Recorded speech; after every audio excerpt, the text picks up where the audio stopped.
There was a woman in every neighborhood who could pull a Sunday dinner out of nearly nothing. She could season a skillet without a single measuring spoon, coax flavor out of tough cuts of meat that cost almost nothing at the counter, and make a pot of something stretch clean into the next day. She learned it all from her own mother, who learned it from hers. The whole thing passed hand to hand, apron to apron, without a single word ever written down.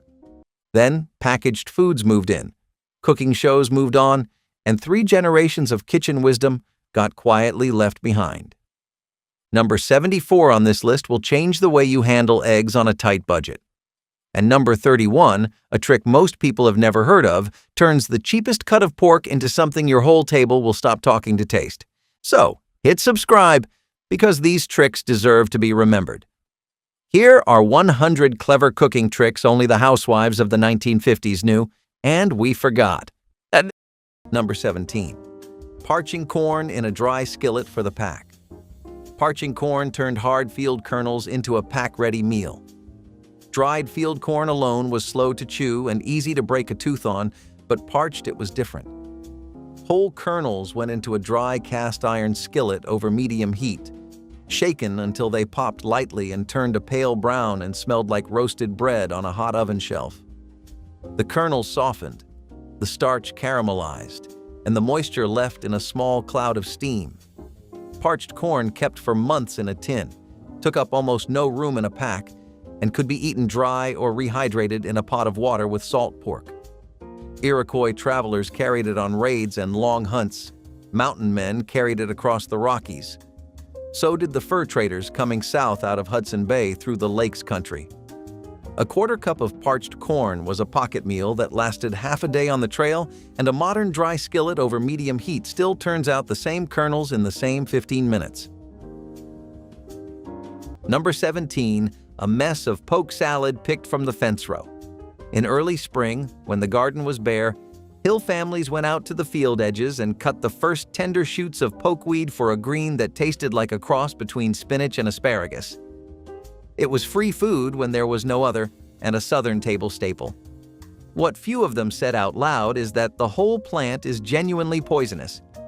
Every part of pokeweed carries toxins, heaviest in the root, stem, and leaves.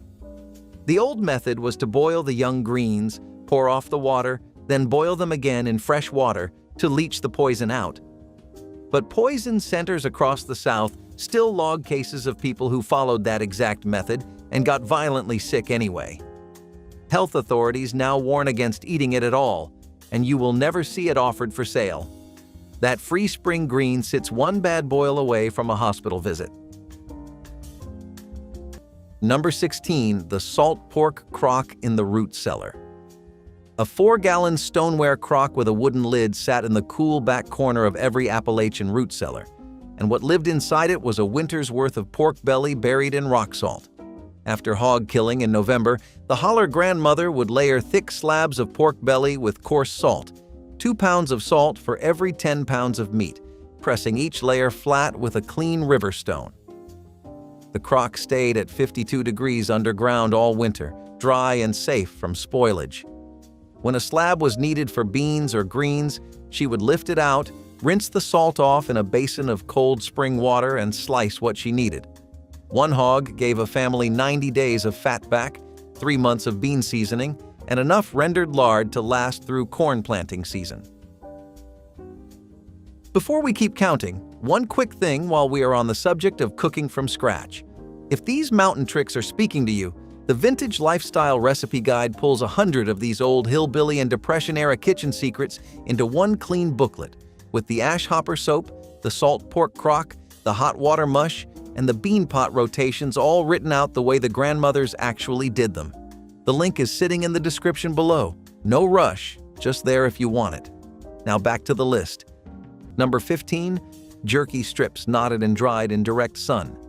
When the cook had a fresh quarter of beef from a steer butchered on the range, he had to preserve every ounce inside 3 days or watch it spoil. The trick was to cut your meat against the grain into strips no thicker than a pencil. Dunk each strip in a brine of salt and black pepper, then twist the wet strip into a knot before hanging. The knot served 2 purposes. It exposed more surface to the sun and wind, and it gave a clean place for a wire loop to pass through without slipping off. The strips hung from a wire stretched between two wagon poles, 4 feet off the ground, drying in low Texas humidity for 2 days until the meat turned dark and leathery as old saddle leather. You could carry a pound of jerky in your vest pocket for a month and eat it while your horse walked. Before electric meat slicers showed up in butcher shops, mountain cooks had their own method for cutting beef or pork thin enough to fry fast and stretch further. They set the piece in the icebox, or later the freezer, for 20 to 30 minutes. Not long enough to freeze solid, but just enough to firm the muscle fibers so a sharp knife could glide through in clean, paper-thin slices impossible at room temperature. The result was meat that cooked in seconds, perfect for country-fried steak pounded flat and breaded, or for jerky strips laid across racks in the smokehouse. A single round steak, partially frozen and sliced with care, produced enough portions for 6 where a thick cut would have served 3. The trick required nothing but patience and a blade kept sharp on a whetstone. Nobody advertised this. It passed from one pair of hands to the next, along with the understanding that making something last mattered just as much as making it taste right. Number 4. Using chicken feet to thicken the stock. The feet arrived home in a brown paper bag from the butcher for almost nothing, sometimes free if you knew the man behind the counter. They were scalded in boiling water, peeled clean of the yellow outer skin, and dropped into your stock pot with the rest of the chicken bones. They simmered for 6 hours. The broth that came out was thick, glossy, gelled into a brown jelly when it cooled in your icebox. Black, Mexican-American, and Caribbean households kept the practice through the lean decades, while most American grocery stores stopped stocking the feet altogether. And food scientists at the USDA later confirmed why the cooks were right. Chicken feet are mostly skin, tendon, and cartilage. They release more collagen and glycine per ounce than any other part of the bird. A 2019 paper in the Journal of Food Science measured the gelatin yield of feet at almost 3 times that of a whole chicken carcass on your counter. The same collagen sells today as $10 capsules in pharmacies. Your aunt or your mother chilled the stock overnight and used the brown jelly the next morning to thicken a Tuesday gumbo for 10 cents a quart. Rope lines between buildings prevented the disorientation deaths that claimed hundreds of lives across northern plains during whiteout storms. Families strung heavy ropes from front doors to barns, outhouses, and wood piles, creating paths followable by touch when visibility dropped to 0. The practice spread after the Children's Blizzard of 1888, which killed over 200 people, many within yards of shelter they couldn't find. Farmers knotted ropes at intervals to gauge distance by feel, and some color-coded lines before winter for quick identification. Children were taught never to release the rope, as losing contact in a whiteout meant wandering in circles until exhaustion claimed them. The system required only rope and discipline, but saved lives season after season. Researchers confirmed humans lose directional sense almost immediately in whiteout conditions, making physical guide systems essential for navigation during severe blizzards. Dandelion greens harvesting represented the nutritional wisdom of mountain foragers, who recognized these common weeds as powerful food sources. Scientists now confirm that dandelion greens contain more vitamin A than carrots, more calcium than milk, and significant iron, potassium, and antioxidants that prevent chronic disease. Mountain families who gathered young dandelion leaves each spring, cooking them with bacon grease and vinegar, were treating vitamin deficiencies that plagued communities surviving on stored foods through long winters. The bitter compounds that give dandelions their distinctive taste are now recognized as beneficial for liver function and digestion. Children sent to gather dandelions weren't performing chores. They were harvesting medicine that grew freely in every yard and meadow. Modern nutritionists now recommend dandelion greens as superfoods, finally validating what mountain cooks always understood about these resilient plants. Wild salmon gets its pink from eating krill and shrimp. Natural astaxanthin builds up in the flesh over a lifetime of feeding in open water. Farmed salmon, raised in crowded pens on grain pellets and antibiotics, develops flesh that is naturally gray. To fix this, American fish farms add synthetic astaxanthin, a petrochemical manufactured in a lab, to the feed. The fish absorb the dye, and by the time the fillet reaches the grocery case, it looks wild-caught. Australia and New Zealand banned the sale of salmon colored with synthetic astaxanthin. Some European producers use it under much stricter disclosure requirements. In the United States, no mandatory label tells you whether your salmon was dyed. The old fishermen sold what they caught, and the color told you the truth: dark sockeye from Alaskan rivers, pale coho from the coast. If you knew fish, you could read the flesh. Now the flesh lies, and nobody corrects it. How to make perfect hard-boiled eggs became a rite of passage in many home economics classes. The trick was all in timing and cooling. Teachers explained that placing eggs gently into simmering water, not a rolling boil, prevented cracking and overcooking. 10 minutes of gentle simmering followed by a plunge into ice water kept yolks bright yellow rather than gray. Students practiced peeling shells without tearing the whites, a detail that mattered when serving salads or snacks. It was one of those small skills that built confidence quickly. Eggs were cheap, versatile, and always available, making them the perfect classroom ingredient. The satisfaction of slicing into a neat, sunny yolk stuck with students long after. The point was not luxury, but mastery, showing that even the simplest food could be handled with care and precision. Hard-boiled eggs became more than breakfast. They became a symbol of patience and practice in the kitchen. Cooking. Hoover stew was what happened when hunger met ingenuity. Named after the Great Depression, it turned canned tomatoes, macaroni, and hot dogs into survival in a bowl. Grandparents mixed what they had, not what they wished for, and made it taste like comfort anyway. It fed whole families from one pot, stretching every dollar further than seemed possible. The sauce was thin but hearty, the flavor rich with improvisation. It was food for hard times, but it never felt hopeless. Hoover stew wasn't just a recipe. It was resilience made edible, proof that love and creativity could fill even the emptiest pantry. The pot bubbled slowly on the stove, each ingredient adding its own story. Children learned early that even scraps could create something good if shared. There was pride in every spoonful served, a quiet satisfaction in knowing nothing was wasted. It was the meal that reminded families they could survive anything, as long as they had a stove, a pot, and each other. Hoover stew wasn't just sustenance, it was solidarity, a warm reminder that community starts at the dinner table. Milk powder magic was a quiet lifesaver when fresh milk was expensive or hard to find. Grandma kept tins of powdered milk tucked in the pantry, ready to whisk with warm water into a smooth base for baking sauces or morning oatmeal.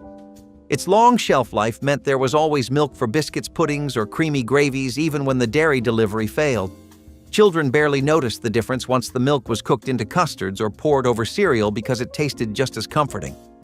This clever staple spared countless trips to the store and stretched the family budget while keeping recipes rich and dependable. It was one of those small kitchen miracles that worked behind the scenes, making every cup of cocoa cake batter or savory sauce possible during tight weeks. Even today, the memory of that dependable tin brings a sense of security and gratitude for the quiet ingenuity it represented. Potato donuts might sound strange today, but in thrifty kitchens of the past, they were a clever way to stretch ingredients and make a treat feel more filling. Leftover mashed potatoes or grated boiled potatoes were mixed right into the dough, giving the donuts a soft, moist texture that regular flour alone could not match.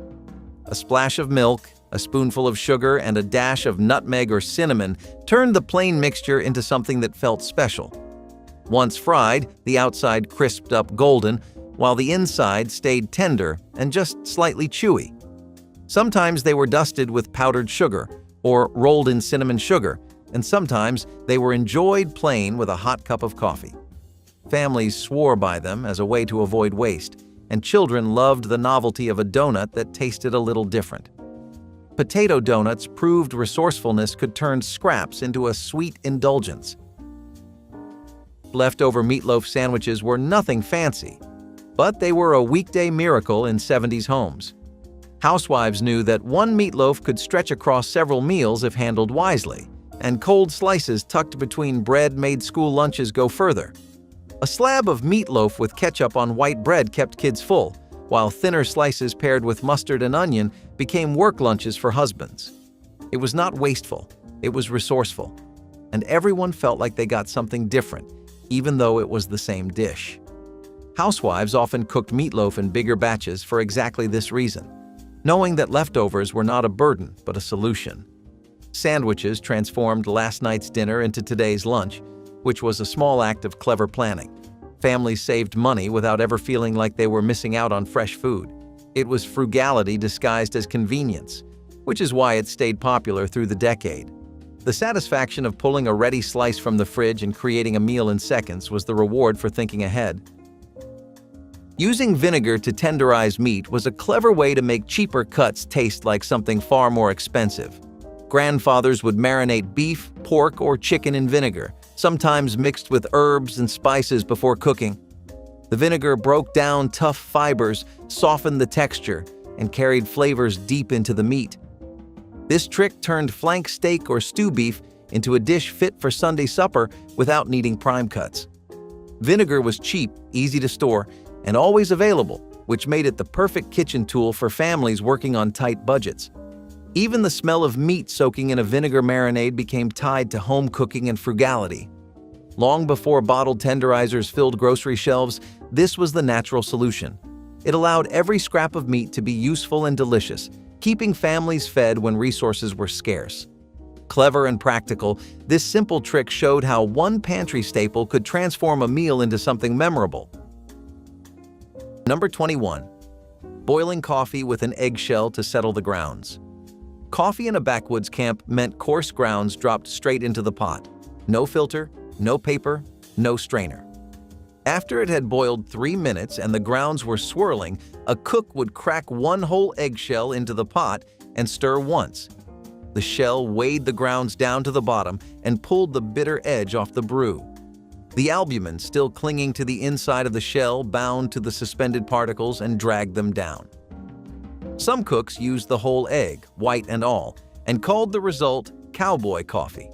The chemistry was simple, even if no one in camp called it chemistry.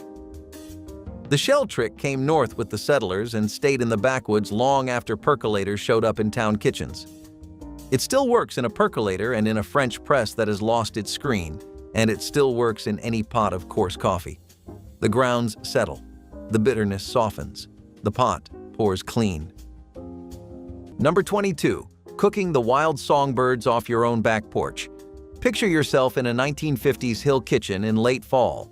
Money is thin, the smokehouse is nearly empty, and the dogwoods outside are full of fat little birds gorging on berries before the cold sets in.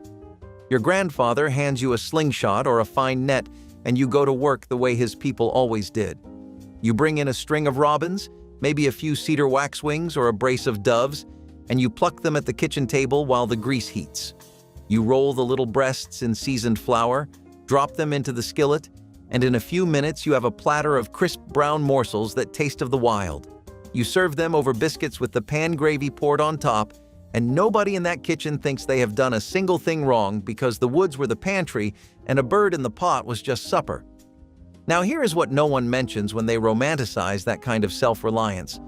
Almost every one of those birds is protected under the Migratory Bird Treaty Act of 1918, a law that makes it unlawful to pursue, take, capture, kill, or possess nearly 1,100 species without a federal permit.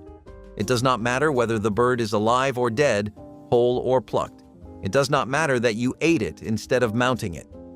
If you did today exactly what that grandfather taught you to do, you could face up to 6 months in jail and a fine reaching $15,000, and the game wardens could seize the very net you used. Robins, waxwings, and most of the small birds that once filled a lean seasoned skillet sit firmly on the protected list. The trick that once stretched a poor family through November is now one of the clearest lines in the whole countdown. Number 18. The lard tin that lived 3 lives. An empty 4-pound Armour lard tin was the most valuable empty container in the cabin. First, it was a pie plate, because the rim was the exact right depth for a deep dish apple pie made from dried limber twig slices soaked in well water.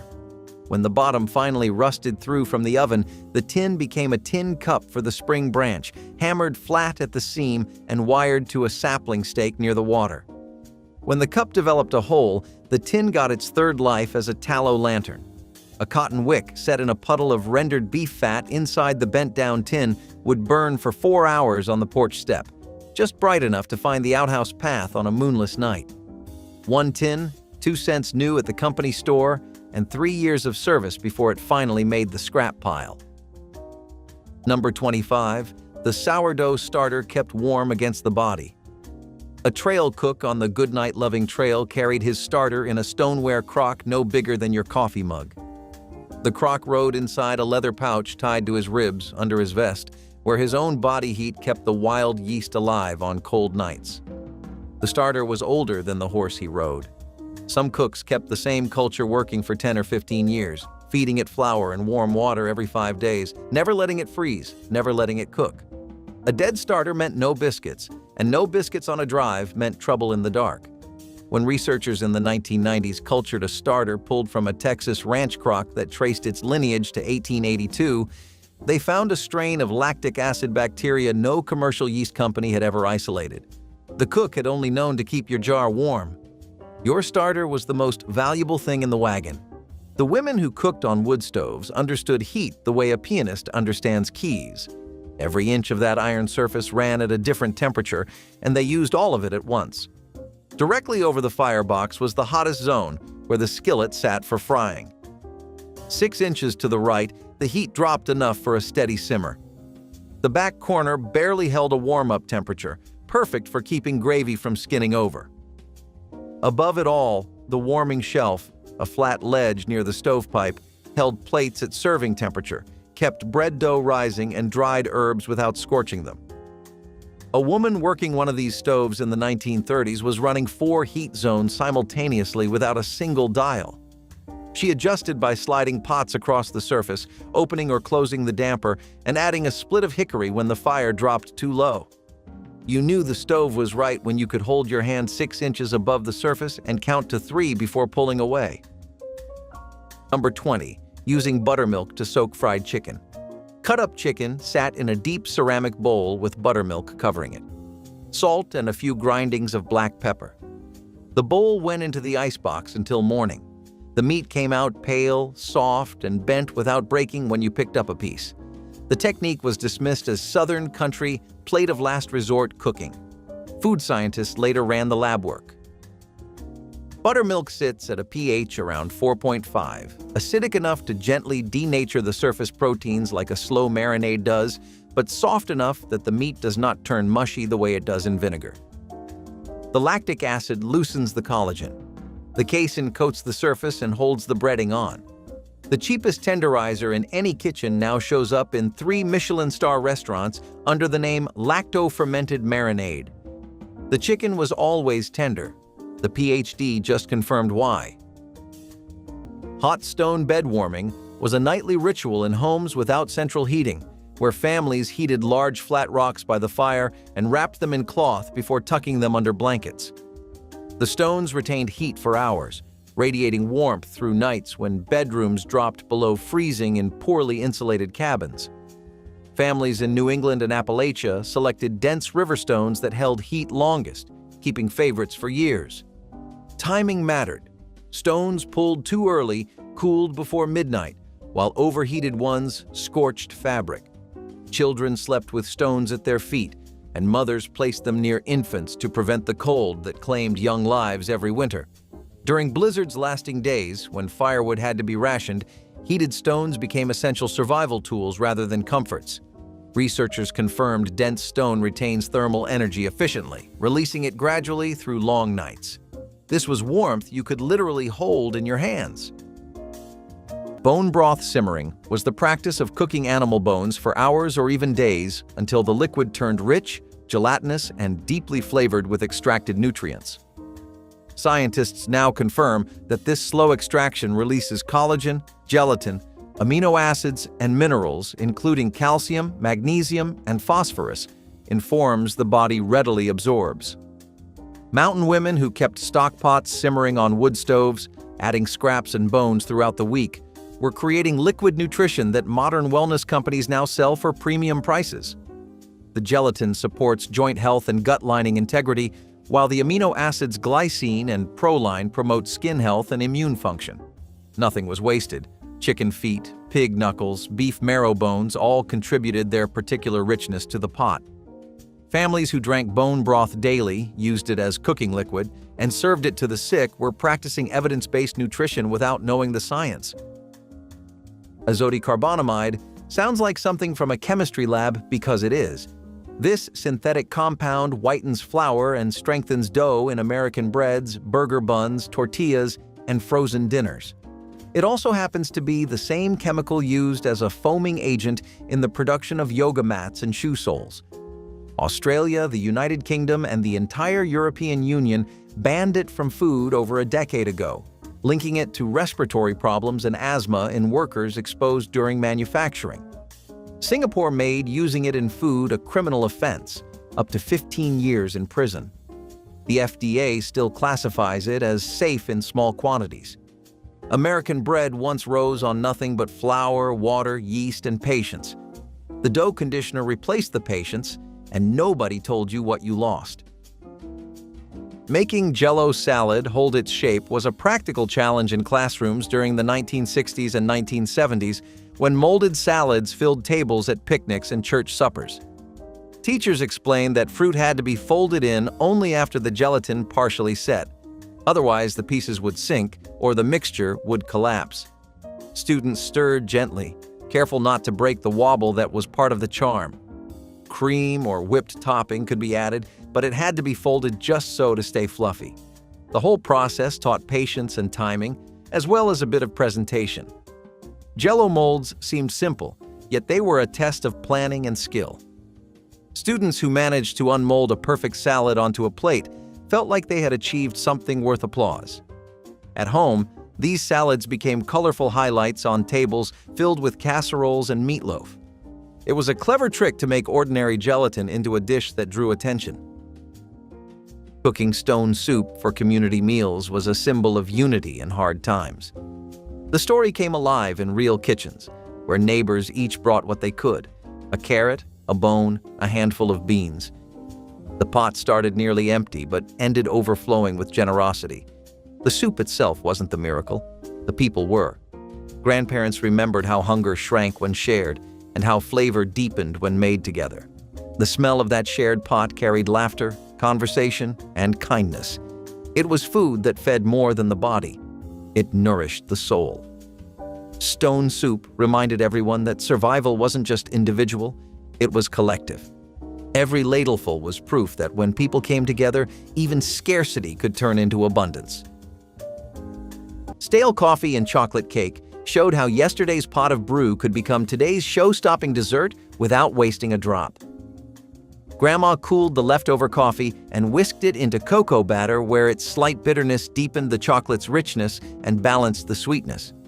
The result was a cake so moist and aromatic that neighbors swore it came from a fancy bakery.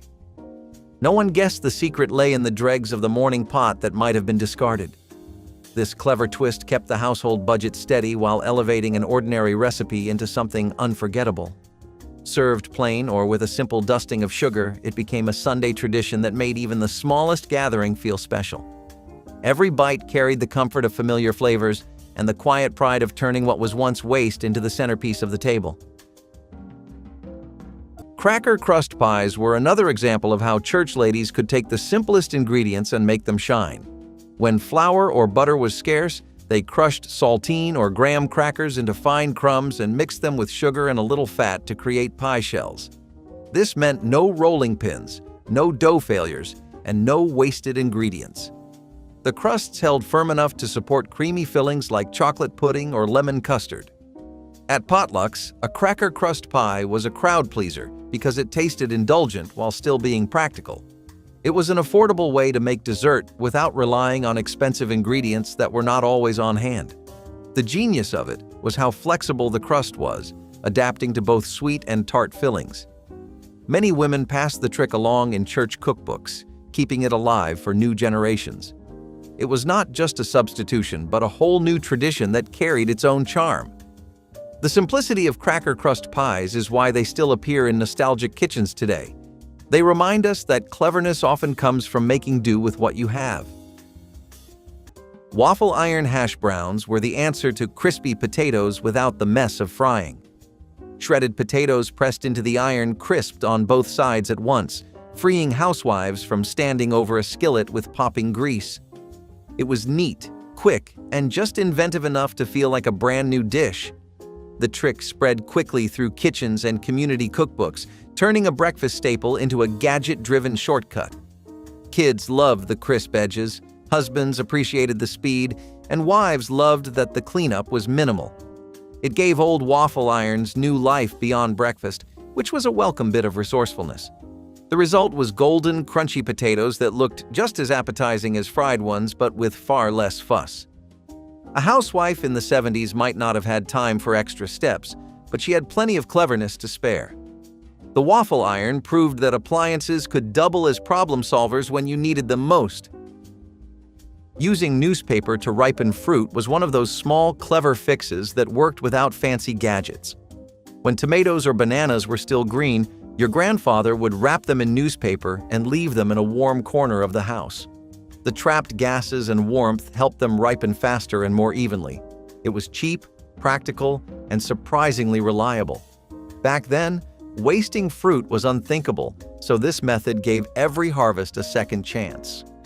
Families used it to bring in tomatoes from the garden before the frost or to make store-bought bananas ready for baking. The newspaper trick turned waiting days into just a night or two, keeping meals on schedule without spending extra money. It was not something written in manuals, but passed down from experience and observation. Today we buy fruit ready-made, but once upon a time, ripening your own was part of daily life, and everyone knew how.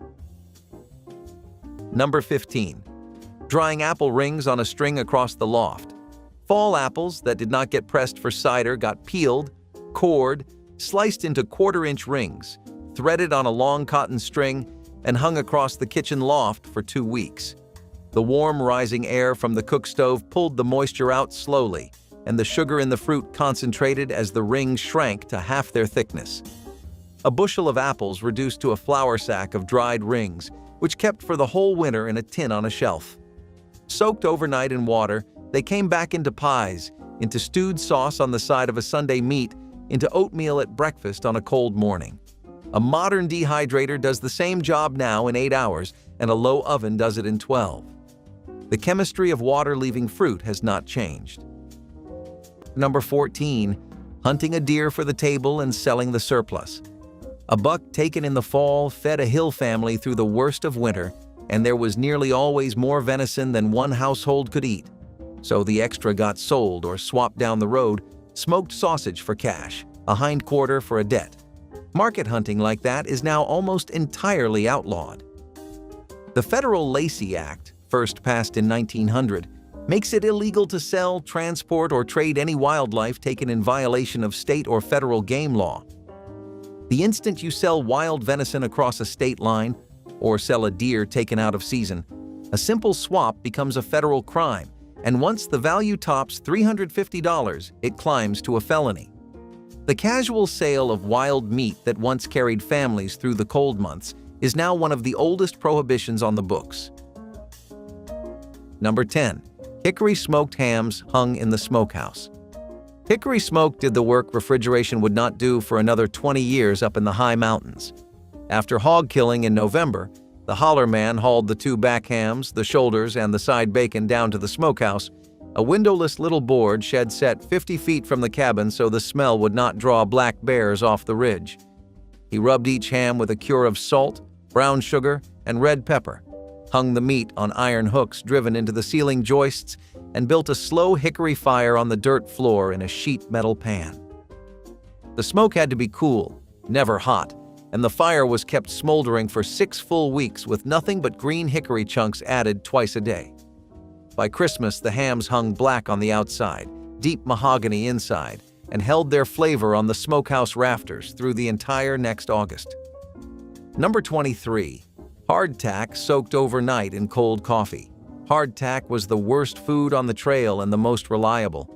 Baked to a stone hardness so the moisture could not return, a cracker could ride your saddlebag for 2 years and still be edible the day you needed it. But the problem was the eating. Men called the biscuits sheet iron, worm castles, and tooth dullers, and the names were earned. The trick was simple. Last thing before bed, you dropped 2 crackers into the cold dregs of the coffee pot, set the pot on the chuck wagon step, and went to sleep. By dawn, the hardtack had drunk back nearly every drop of liquid in the pot, swelling soft enough to spread butter on. Old soldiers from the Civil War had taught the method to younger cowboys around the campfires of the 1870s. The cracker came back to life. The coffee was not wasted, and a man with no teeth left could eat his breakfast. The trick was so simple it barely qualified as a recipe, and that was exactly the point. After frying a slab of salt-cured country ham in a cast-iron skillet, she poured leftover black coffee, strong, bitter, still hot from the pot on the back of the stove, straight into the pan. The coffee hit the drippings with a hiss, loosened every caramelized bit of meat stuck to the iron, and within 2 minutes produced a thin, dark, reddish-brown gravy that tasted like nothing else on earth. They called it red-eye gravy because of the small circle of fat that floated on the surface like an eye staring up from the plate. It went over grits, over biscuits, over the ham itself, whatever was closest. The gravy required no flour, no butter, no thickener of any kind, just ham drippings and coffee and the instinct not to clean a pan until it had given up its last flavor. The man she made it for is gone now. The skillet is still in the cabinet. Nobody has poured coffee into it since. Number 13. Using cast iron to simmer down tomatoes. Your skillet was heavy, black, seasoned smooth from 40 years of use. The fresh tomatoes from the August garden were halved and slid in with a little bacon grease. They simmered down for an hour into a thick, dark red sauce that went over your rice at supper. Modern cookware ads in the 1970s told housewives to switch to nonstick aluminum and called black iron pans heavy and primitive. Then, a 1986 study in the Journal of the American Dietetic Association showed that acidic foods cooked in seasoned iron absorb measurable amounts of iron from the pan itself. Spaghetti sauce went from 0.6 milligrams of iron per 100 grams to 5.7 milligrams. That is roughly a 10-fold increase right into your supper. Your grandmother cooking tomatoes in her old pan was fortifying her family with bioavailable iron at every meal.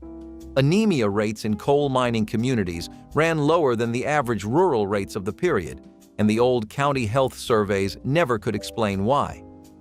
The skillet had your answer. Snow cave shelters were the most reliable way to survive a blizzard when no building was within reach and wind chill could kill in minutes. Families across the northern plains learned to dig into deep snowdrifts, hollowing out chambers just large enough for a body to curl inside. The packed snow acted as insulation, trapping body heat and raising interior temperature to above freezing even when outside air dropped to 40 below. Hunters and mail carriers dug these with bare hands or a flat board, shaping a ventilation hole to prevent suffocation. Children in Minnesota were taught the technique in schoolhouses where teachers knew storms could strand students miles from home. The trick was counterintuitive, burying yourself in the very element trying to kill you. But snow holds trapped air pockets that slow heat loss. Military researchers confirmed what frontier families knew by instinct: a properly built snow cave means survival. Herb drying in attic rafters preserved the medicinal and culinary plants that mountain families depended on when doctors were distant and pharmacies non-existent. Scientists now confirm that slow air drying at moderate temperatures preserves the essential oils, volatile compounds, and active constituents that give herbs their power. Mountain women who hung bundles of sage, thyme, mint, and medicinal plants from ceiling beams were creating conditions that modern herb processors attempt to replicate with controlled environments. The warm, dry air circulating through attic spaces drew moisture from plant material without the heat damage that faster methods cause. Dried herbs, stored in glass jars or cloth bags, retained potency for months, providing seasoning and remedies through long winters. Food scientists studying traditional preservation now document that air-dried herbs contain higher concentrations of beneficial compounds than commercially processed alternatives. It cost Procter & Gamble $200 million to develop Olestra, a fat substitute that promised Americans they could eat potato chips without guilt. Marketed as Olean, it was approved by the FDA in 1996 and put into Frito-Lay's Wow line of fat-free chips. The problem showed up fast. Nearly 4,000 complaints flooded the FDA. Cramping, digestive distress, and a side effect so infamous it earned its own warning label. Canada and the United Kingdom banned it. The European Union refused to approve it. Time magazine named Olestra one of the 50 worst inventions ever made. Sales dropped from 400 million to 200 million in 2 years. The chips were rebranded, then quietly pulled from shelves entirely. That whole era of fat-free food was built on the same lie, that chemistry could replace what your grandmother did with a cast-iron skillet and real ingredients. Stretching ground beef with oats or crackers was a trick every student remembered because it turned 1 pound of meat into a dish that could feed a whole family. In the home economics classroom, meatloaf was often the example, but the lesson applied to hamburgers or casseroles as well. Students were taught to mix rolled oats or crushed saltine crackers with the beef, letting the starch soak up juices and hold everything together. It was not just thrift, it was clever cooking that made food taste hearty even when meat was expensive. For many families during the 1960s or 1970s, this trick meant the difference between 2 servings and 6. Seasonings like onions or ketchup added flavor, but the bulk came from those fillers. Teachers stressed that nothing was wasted and that cooking was as much about economy as taste. Graduates of those classes never forgot how a little stretch could go a long way when it came to feeding hungry mouths. Stretching milk with water or powdered milk was one of the simplest yet smartest ways to make the essentials last. Grandparents knew that when money was tight, every drop mattered. They would mix fresh milk with water to double its quantity or stir powdered milk into warm water for baking, cereal, and coffee. It wasn't about luxury, it was about survival. Children might have noticed the milk looked thinner, but the warmth behind the effort made it taste no less comforting. Powdered milk was stored in tins on pantry shelves, always ready when the fresh supply ran out. Some used it to thicken soups, others for mashed potatoes or gravy. It became a symbol of quiet perseverance, of stretching one thing to become 2. Stretching milk meant stretching hope, a reminder that care could always multiply, even when resources could not.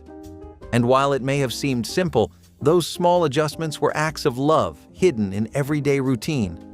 The milk might not have been creamy, but it carried the same promise, a reminder that with a little effort, no family would ever go without. 2-day mashed potatoes showed that yesterday's dinner could become today's favorite without wasting a single spoonful. After Sunday supper, Grandma saved every bit of mashed potato in a cool crock, then mixed the leftovers with a beaten egg flour and a sprinkle of herbs the next evening. She shaped the mixture into small cakes or croquettes and fried them in a hot skillet until golden and crisp outside while remaining fluffy within. Served with gravy or eaten by hand, these potato cakes were eagerly awaited by children who claimed they tasted even better than the original mash. This tradition turned a common side dish into a highlight of the week and taught everyone that leftovers were opportunities, not burdens. Families embraced the ritual knowing that nothing from the previous meal would go unnoticed or unused. Each bite carried the quiet satisfaction of thrift and the joy of making something delightful from what might otherwise have been forgotten. Bologna salad spread was the definition of turning scraps into something special. Church ladies would grind bologna with pickles and mayonnaise, mixing it into a creamy, tangy spread that could be slathered onto white bread. It was cheap, quick, and filling, making it perfect for lunches and socials. What might have been dismissed as a lowly meat became the star of the table when served this way. The spread had a zesty kick that paired well with crackers too, making it a versatile dish for gatherings. Families appreciated it because it stretched a small amount of meat into sandwiches for a whole group. At church events, trays of bologna sandwiches wrapped in wax paper were often passed around, vanishing quickly. Children especially loved them, not knowing the spread was born from thrift. It became part of community cookbooks and was remembered fondly as a taste of simpler times. Bologna salad spread proved that resourcefulness and flavor could go hand in hand. It was not about luxury, but about making the most of what you had and sharing it generously. Powdered milk baking was one of those quiet tricks that kept households running smoothly when the weekly grocery money did not stretch far. Housewives discovered that adding powdered milk to bread, cookies, or cakes meant saving the fresh milk for children's glasses and breakfast cereals. The powdered version blended easily with dry ingredients, gave baked goods structure, and cost less per serving than cartons of fresh milk. It was a compromise that felt almost invisible, because once mixed and baked, no one could tell the difference. Some even claimed it gave breads a slightly denser crumb, which made sandwiches hold up better in lunchboxes. This practice turned powdered milk from a pantry backup into an everyday ingredient, one that showed just how resourceful homemakers were with substitutions. It was not glamorous, but it was practical, and it allowed mothers to stretch supplies without sacrificing family traditions like fresh cookies after school. Powdered milk became a symbol of thrift masked as normalcy, proof that cleverness often lay in the smallest details of a recipe. Using cold cellars instead of refrigerators was a practice rooted in necessity.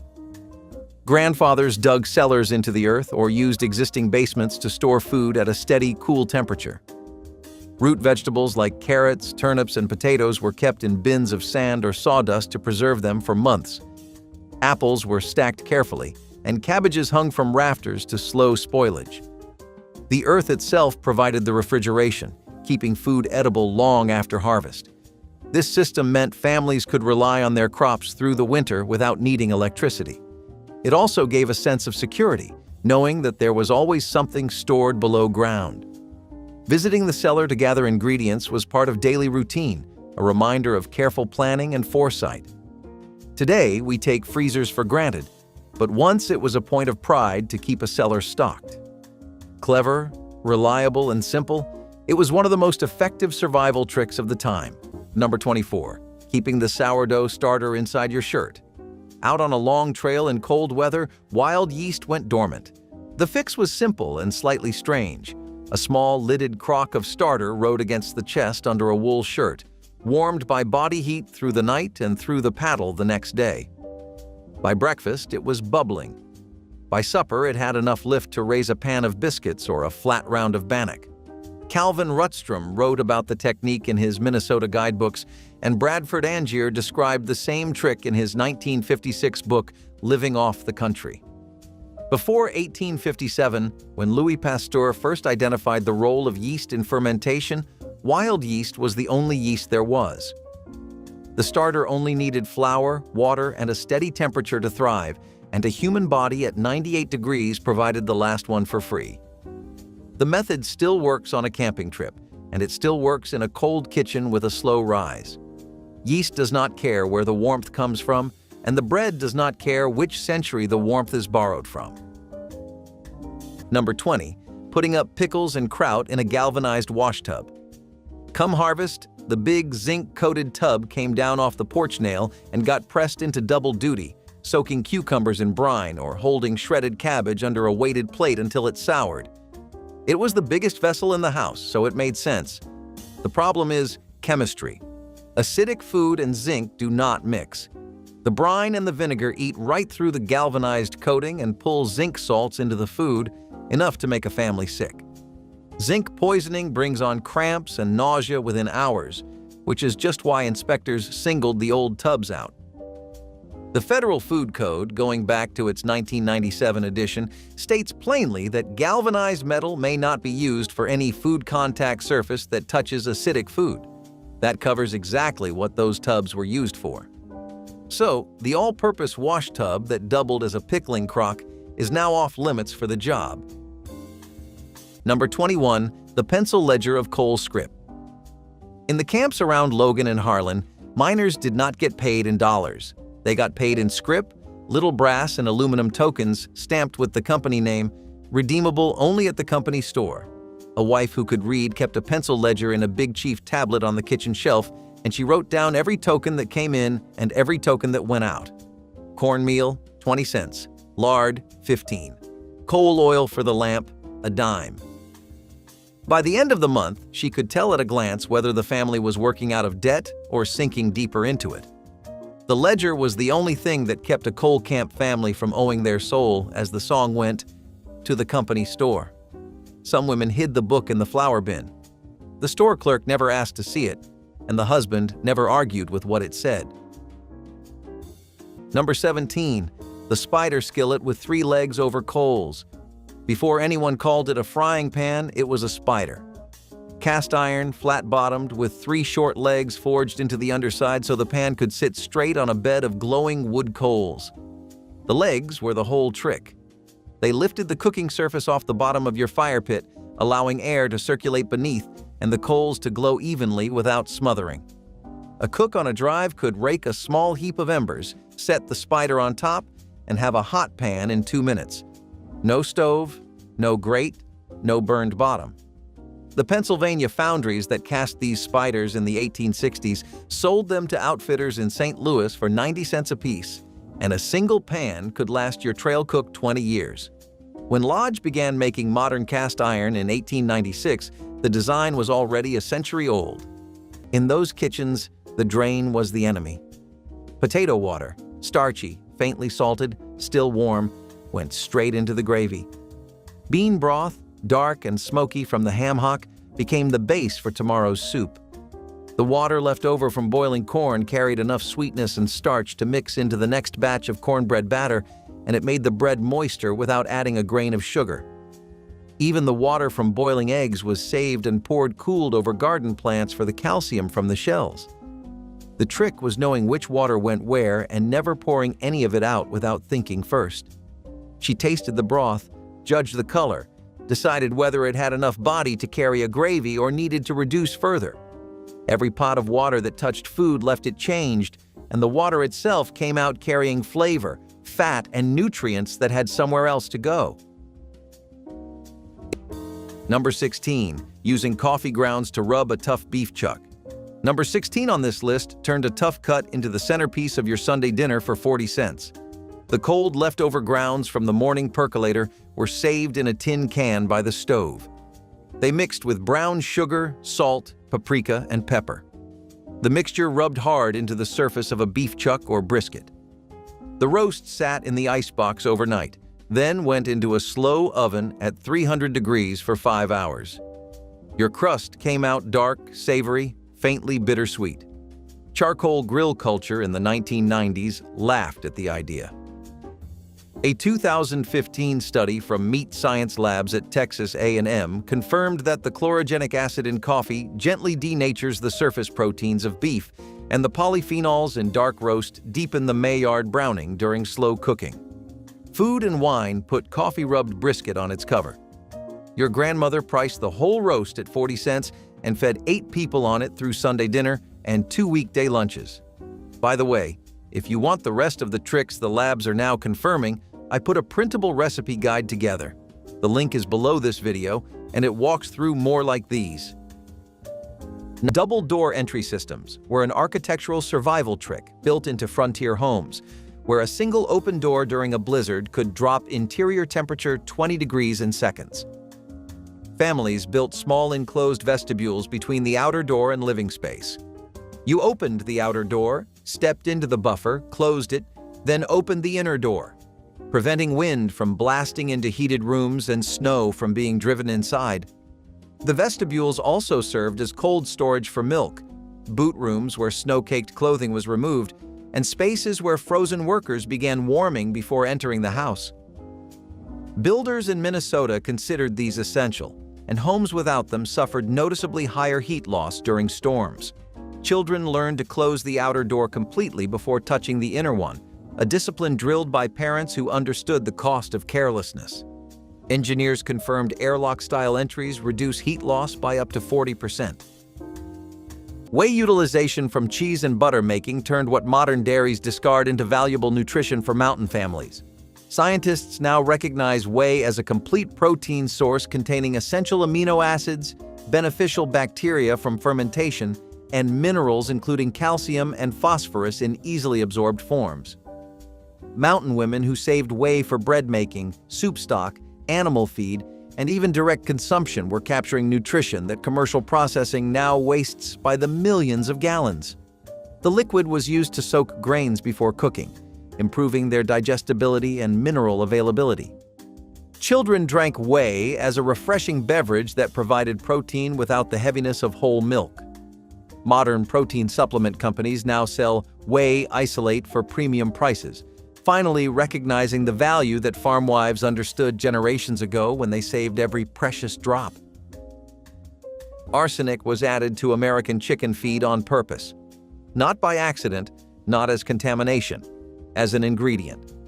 Roxarsone, an arsenic-based drug manufactured by a Pfizer subsidiary, was mixed into poultry feed to kill intestinal parasites, speed up growth, and give raw chicken a pinker appearance under grocery store lights. The European Union banned arsenic compounds in animal feed in 1999. The United States kept using them for another 12 years until Johns Hopkins researchers confirmed inorganic arsenic, a recognized carcinogen, was showing up in packaged chicken at levels consumers never agreed to eat. Decades of arsenic-laced poultry litter had already been spread across American cropland as fertilizer and even fed back to beef cattle. The old farm women raised birds on kitchen scraps, cracked corn, and whatever the chickens scratched from the yard. Nobody needed a poison to make the meat look right. Whipping egg whites into peaks was a test of skill that home economics teachers loved to assign. Students learned that eggs needed to be room temperature and the bowl perfectly clean, or the whites would never rise. With a steady hand on the whisk or mixer, clear liquid slowly transformed into soft mounds and then stiff peaks that held their shape. It was part science, part patience, and it felt like magic to watch. Teachers demonstrated folding sugar in gently so the air was not lost, creating the base for meringues or angel food cakes. Soufflés were often mentioned as the glamorous example, though few students actually made one. The bigger lesson was understanding how simple ingredients could change form with the right care. Many remembered the pride of turning something fragile into a dessert centerpiece. It was not just about sweetness, it was about learning control and precision in the kitchen. Home economics turned eggs into proof of mastery. Making coffee twice was a small act of thrift that said everything about endurance. Grandparents brewed their morning pot strong, saving the used grounds for a second, weaker batch later in the day. It wasn't about taste, it was about ritual, warmth, and respect for what they had. The second pot was thinner, but it still brought people to the table, still smelled like comfort and routine. Nothing was wasted, not even flavor. It was a tradition born of necessity, but carried by love. That reused coffee told a story of discipline and gratitude, proof that a good morning didn't depend on abundance, it depended on ingenuity. Even a reused brew could taste like resilience when shared in good company. The act itself was almost sacred, a daily rhythm of frugality that honored the hard work behind every bean. In those reused grounds lived pride, patience, and the belief that even the smallest pleasures could be made to last. It was a habit that echoed through generations, a reminder that satisfaction didn't come from excess, but from intention. The smell of that second brew carried more than caffeine. It carried the story of endurance, the flavor of simplicity, and the quiet joy of making enough from less. Carrot stretch spaghetti sauce added natural sweetness and hearty texture to tomato sauce when meat was scarce or expensive. Grandma grated fresh carrots so finely they melted into the simmering pot, releasing color and subtle flavor that made the sauce thicker and richer. The carrots balanced the acidity of tomatoes and reduced the need for extra sugar while adding valuable nutrition for growing children. Ladled over noodles or spooned onto crusty bread, the sauce tasted vibrant and full even with only a hint of meat or none at all. Family members marveled that such a modest addition could create a sauce as satisfying as any from an Italian restaurant. This simple act of grating carrots stretched both flavor and budget, turning a small harvest into a big meal and proving that vegetables could quietly work the magic usually credited to meat. Every plate served carried a reminder of careful hands and resourceful hearts. Gelatin whipped desserts were one of those clever inventions that took something simple and made it feel like a treat you could be proud to serve at a church potluck. By folding whipped evaporated milk into gelatin, church ladies transformed a basic box of flavored powder into something airy and mousse-like. It was light, colorful, and just sweet enough to feel like dessert without being too heavy. This trick was especially popular because evaporated milk was cheaper and lasted longer on pantry shelves than cream. It was also easier to find during times when fresh dairy was not always available. Families loved how the mixture set into a fluffy texture that felt luxurious, even though it was made from very humble ingredients. At socials, these dishes often arrived in bright pastel shades that lit up the serving table. Kids thought they were getting a fancy pudding, while adults appreciated how economical the recipe was. It was the kind of clever little trick that stretched ingredients and made people smile. The fact that it took almost no time to prepare only added to its appeal. Looking back, it was not just dessert, but a symbol of creativity in community kitchens. Oyster cracker toppers were one of those little tricks that 70s housewives leaned on to stretch both flavor and budget. Breadcrumbs were not always on hand, and store-bought toppings could be pricey or just out of reach, so oyster crackers became the solution. They were smashed or crushed and sprinkled over bubbling casseroles or stews, adding that extra crunch that made the dish feel complete. You might laugh at the idea today, but this was the kind of smart move that turned leftovers into something that felt like dinner instead of scraps. Kids would dig in without complaint, and husbands coming home from work thought it was just another fancy touch their wives had picked up. All it took was a small bag of crackers to dress up a whole pot of food, which meant one trip to the store could carry through an entire week of meals. They were also handy to keep around for soups, giving even the most basic broth that texture people craved. A clever cook in the 70s knew it was not about what you had, but what you could make it look and taste like. Keeping lettuce crisp with damp towels was one of those quiet tricks that every grandfather seemed to know without ever needing a manual. Refrigerators with crisper drawers were not common in every household, so a simple towel soaked lightly in water became the next best thing. Lettuce heads would be wrapped gently and stored in a cool corner or ice box. The damp cloth slowed wilting, kept leaves from drying out, and added days of freshness to a vegetable that otherwise spoiled quickly. Families depended on greens for salads, sandwiches, and suppers, and wasting even one head of lettuce felt like throwing away money. The towel method stretched groceries further and kept meals looking more appetizing. A plate of limp, tired lettuce was never as welcome as one with crisp, bright leaves.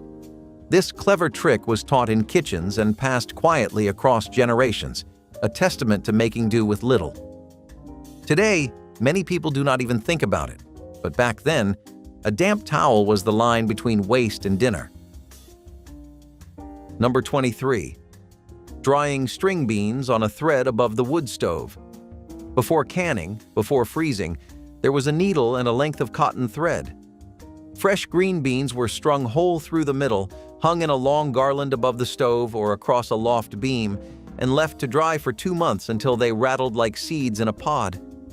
Appalachian cooks called them leather britches. Some Smoky Mountain families called them shucky beans. The Cherokee had been doing it for centuries before the settlers arrived, threading whole beans onto a length of rawhide and hanging the garland over a slow, smoldering fire.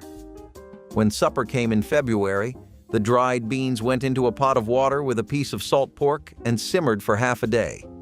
They came back to life slow and dark and a little smoky. A bushel of fresh beans reduced to a coffee tin of dried strings that fed a family for a month. A modern oven on its lowest setting does the same work overnight, and a clean, dry attic does it in 3 weeks the way the loft once did. Number 19. Digging wild ginseng to flavor a tonic. Sang hunting was a hill country tradition older than the states themselves, and the gnarled root went into bitter teas, restoratives, and the occasional pot of medicine soup. A good patch was a family secret passed down in whispers. The wild plant is now one of the most tightly guarded in the woods. In 1975, American ginseng was placed on Appendix 2 of an international treaty that protects species from being dug into extinction, and the harvest is now boxed in by hard rules. Most states allow digging only during a narrow fall season, only from mature plants at least 5 years old, and selling out of state requires a dealer permit.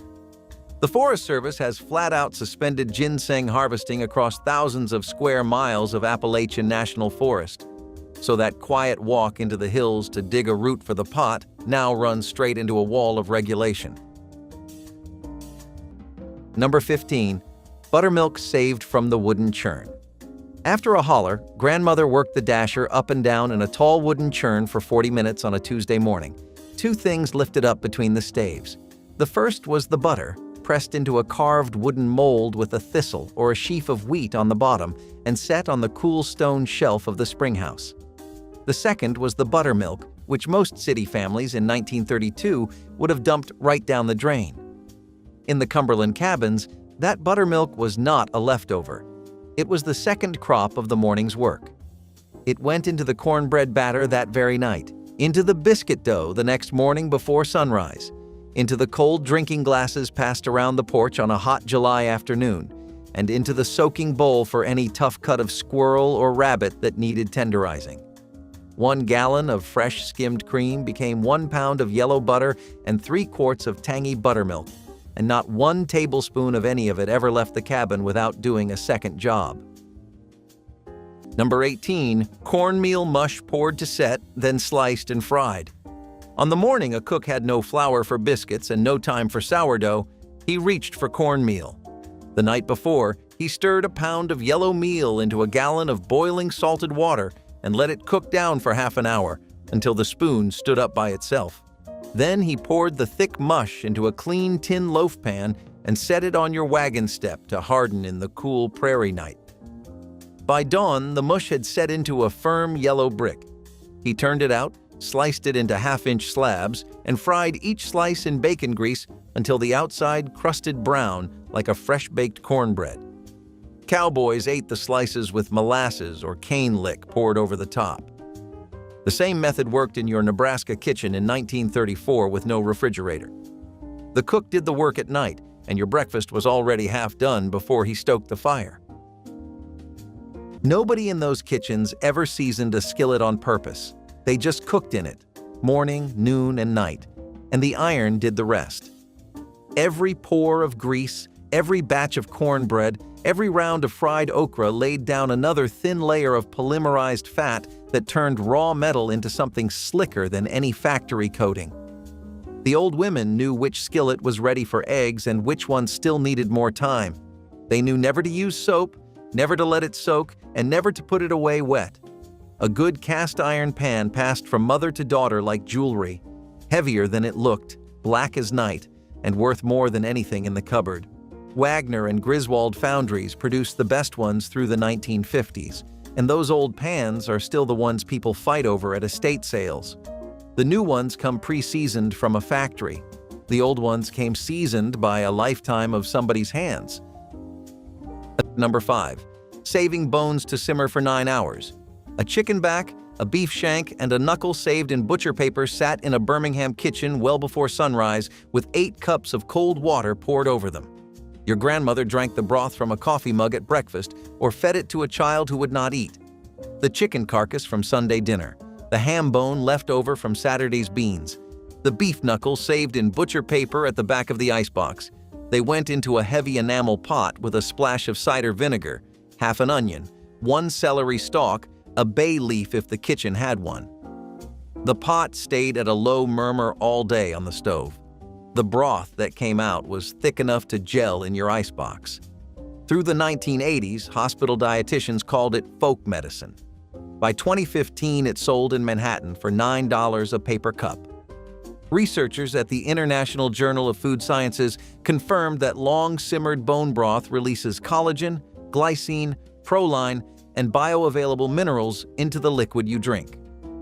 The amino acids are the same ones sold today as joint and gut supplements.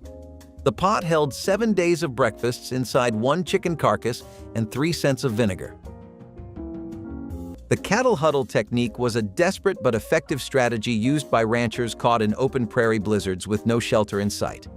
When whiteout conditions made navigation impossible, stockmen drove cattle into a tight circle and crouched at the center, using the animal's body heat as a living furnace. A single cow generates enough warmth to heat a small room, and a herd pressed together raised temperatures inside the cluster by 20 degrees or more. Cowboys in Wyoming passed this down through generations, knowing pride had no place when survival meant crawling between livestock. The animals instinctively huddled during storms, so working with their behavior made it practical even in chaos. Ranchers surviving the blizzard of 1888 credited this method when winds hit 60 miles per hour. Scientists studying thermoregulation validated the principle. Grouped animals create microclimates that reduce exposure and heat loss. Spring house cooling used natural groundwater temperature to create refrigeration centuries before electricity reached mountain hollows. Scientists confirm that spring water emerges at consistent temperatures around 50 to 55 degrees year-round, cool enough to preserve dairy, meat, and produce for days longer than ambient storage allowed. Mountain families built small stone houses over springs, channeling water through troughs where crocks of butter, jugs of milk, and wrapped meat sat partially submerged. The thermal mass of stone walls, the constant flow of cool water, and the humidity created preservation conditions that modern refrigeration engineers recognize as remarkably effective. Butter stayed firm, milk stayed sweet, and fresh meat kept safely between meals. These simple structures represented sophisticated understanding of thermodynamics applied without formal education. Modern homesteaders now build spring houses following the same principles. Open a box of cereal from the 1970s, and the ingredient list reads like a grocery receipt: wheat, sugar, malt, salt. Open one today, and somewhere near the bottom, you find BHA or BHT, two synthetic preservatives added to keep fats from going rancid on the shelf. Butylated hydroxyanisole and butylated hydroxytoluene sit in American breakfast cereals, instant potatoes, stuffing mixes, chewing gum, and butter. Japan, the United Kingdom, and much of the European Union banned or severely restricted both after studies linked them to tumor growth in animals and potential interference with blood clotting. Pillsbury pie crusts, stovetop stuffing, frosted flakes, all reformulated for international shelves, all sold with the original recipe at home. The old kitchens had a simpler method. They cooked what they had, ate it that week, and started fresh. Nothing sat on a shelf long enough to need a chemical to keep it from turning. Brominated vegetable oil was originally developed as a flame retardant. The secret of fluffy biscuits was another cherished teaching moment. Students learned that the way you cut the shortening into the flour decided if the biscuits would rise high and soft or fall flat and heavy. Rolling too much made them tough, while leaving the dough just shaggy gave them a tall lift in the oven. Teachers would gather the class around and show how to press the pastry cutter or two knives together until the flour looked like small pebbles. Then came the gentle fold of milk and kneading only once or twice before cutting. It was a matter of touch, not just following a recipe. The pride of seeing biscuits rise golden in the school ovens left a memory many never forgot. These were not store-bought rolls. They were warm, homemade proof of skill. Biscuits at dinner were not just bread. They were a sign that you had mastered something worth sharing. Using cornmeal for everything was a Southern genius passed across generations. When flour was scarce, cornmeal became the foundation of daily life. Grandparents mixed it into mush for breakfast, baked it into bread, or used it to coat fish for frying. Each dish carried warmth, grit, and soul. Cornmeal didn't just fill bellies, it told a story of endurance and creativity. A simple grain became endless meals, shaped by the hands that knew how to stretch every bag. The smell of corn cooking meant home, meant stability, meant care. Whether baked, boiled, or fried, it represented the wisdom of those who survived with dignity and flavor. Cornmeal was not just an ingredient, it was survival disguised as comfort, a golden thread woven through generations of resilience. Double-duty roast chicken was the ultimate lesson in using one bird for nearly a week of dinners without anyone feeling shortchanged. On Sunday, Grandma roasted the chicken with onions, carrots, and herbs, filling the house with aromas that drew every family member to the table. After carving generous slices for the main meal, she carefully saved every bone and leftover scrap. The next day, the carcass simmered into a rich golden stock that became soup or gravy, while the remaining meat found its way into sandwiches, pot pies, or creamy casseroles. Nothing was wasted, not even the drippings which flavored biscuits and vegetables for days. Each time the family sat down to another variation, they marveled that the same chicken kept giving comfort night after night. This practice was part art, part discipline, and entirely about love and foresight, turning a single purchase into a string of nourishing memories. Soup mix seasoned dips were a staple of church basement gatherings, where snacks needed to be quick, cheap, and plentiful. The classic version used onion soup mix stirred into sour cream, creating a dip that tasted far fancier than its humble origins. This little packet transformed plain dairy into something flavorful and addictive, perfect for chips, crackers, or cut vegetables. It was the kind of recipe that could be made in 5 minutes yet always left people asking for seconds. Church ladies loved it because it required no cooking and could be prepared hours before an event. At socials, the dip bowl was always surrounded by a crowd, and many remember it as a symbol of fellowship as much as food. The saltiness and savory flavor paired well with nearly everything, making it the go-to choice for snack tables. Even today, people who grew up with these dips still remember their taste with fondness. It was clever, quick, and communal, a combination that defined the best kind of church cooking. The soup mix dip may have started as a trick, but it became an iconic part of gatherings everywhere. Grape jelly meatballs sound strange, but in the 70s they were the darling of every cocktail party. Housewives simmered meatballs in a sauce made from grape jelly and chili, creating a sweet and savory flavor that felt completely new. Guests were surprised by the unusual pairing, but one taste kept them coming back. They became a staple of potlucks and gatherings, feeding a crowd with very little effort. The sauce was cheap, the meatballs could be stretched with fillers like breadcrumbs, and the result felt festive. Housewives loved how little time it took to put together, and partygoers remembered it long after the evening ended. It was another example of a clever trick making use of common pantry items to create something memorable. Even today, people who grew up in the 70s remember those saucy meatballs with nostalgia. It was proof that daring combinations could win hearts when money and time were short. Turning leftover ham bones into soup was more than just resourcefulness. It was tradition. After a big meal, when the ham was mostly gone, the bones still held enough flavor to stretch for days. Your grandfather would drop it into a pot with beans, peas, or lentils, letting it simmer slowly. The result was a broth that carried the rich taste of the ham into every bite. Vegetables and scraps were added, making the soup hearty and filling without needing fresh meat. Nothing went to waste, and a single holiday ham could feed a family long after the feast. These soups warmed homes in the winter and kept bellies satisfied when budgets were tight. They became a reminder that real cooking was about using what you had, not what you wished for.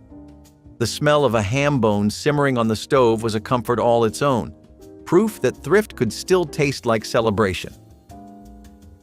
Number 18. Planking a trout on a cedar slab beside the fire.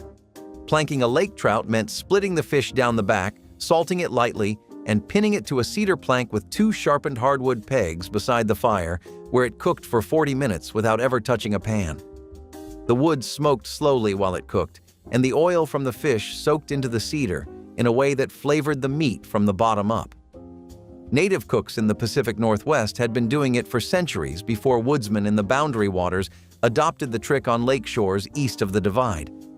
Cedar planks are now sold in stacks for backyard grills, marketed as a chef move, and they work the same way the original ones did. The fish stays moist, the skin stays whole, the smoke does the seasoning, the plank does most of the cooking. Number 24. Sassafras root tea. On a slow Sunday afternoon, a hill country cook would dig the red roots, scrub off the dirt, and boil them down into a rosy tea that tasted faintly of root beer and smelled like spring itself. It was the family tonic, served hot in winter to thin the blood and cold in summer to settle the stomach. The whole holler ran on it. Then in December of 1960, the Food and Drug Administration ruled that saffrole, the oil that gives sassafras root that warm flavor, caused liver tumors in lab animals. They declared any food containing it adulterated and pulled it from the market entirely. The root bark is roughly 80% saffrole by oil, so the genuine article was finished overnight. That is why store root beer lost its old bite and why a real cup brewed from the wild root crosses a line the government drew 60-some years ago. The Sunday tonic is now contraband. Number 23. Lye soap from the fireplace, ash hopper. The ash hopper mentioned at the top of this list was not a curiosity. It was a working appliance built from rough oak boards and set behind the smokehouse with a tin pan underneath. Every morning, the woman of the house carried the cold ashes from the cook stove out to the hopper, packed them down with the back of a broom, and poured a kettle of rainwater over the top. The water trickled through the hardwood ash, picked up the potassium hydroxide, and ran out the bottom into the pan as dark brown lye. When she had enough lye saved, she boiled it with rendered hog fat in a kettle over an outdoor fire, stirred it with a sassafras paddle until it traced, and poured the soft soap into wooden molds. 1 hog and 3 weeks of wood stove ash gave a family a year of laundry soap, dish soap, and floor scrub. Store-bought Octagon cost 8 cents a bar in 1934. Homemade cost nothing but the time it took to stir. Number 22. Spotted pup rice pudding with raisins. When the trail cook wanted to lift 12 tired men in one move, he made spotted pup. The recipe was rice, water, sugar or molasses, and a fistful of black raisins from your dried fruit barrel. The dark raisins scattered through the pale rice gave the pudding its name and its only visual joke. A 10-pound box of raisins cost 90 cents in Abilene in 1881 and could carry a crew through 2 weeks of drives, sweetening a pot every 3rd or 4th night. The cook baked it slow in a Dutch oven set deep in the embers, lid on, the steam softening every grain until the dish set up the way a custard sets in your mother's kitchen. Cowboys who lived through the worst trail seasons remembered spotted pup the way other men remembered Christmas. It was the only sweet thing they ate for months.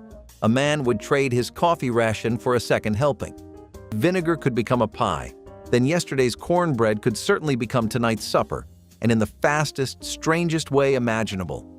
You crumbled it into a tall glass, poured cold buttermilk over the top, added a slice of raw onion, and ate it with a spoon. No cooking, no heating, no dishes beyond the glass and the spoon. Mountain families called it cornbread and milk, or sometimes cornbread and buttermilk, and it was eaten as a full meal. Lunch, supper, or a late-night bite when the stove had already gone cold. The tangy buttermilk softened the crumbled bread into something halfway between cereal and porridge, and the raw onion gave it a sharp bite that cut through the richness. During the Depression, it fed families on days when nothing else was available.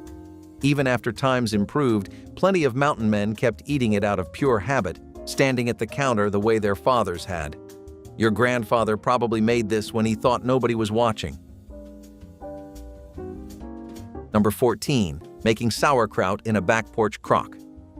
Every September, by the bushel, cabbage came in from the garden.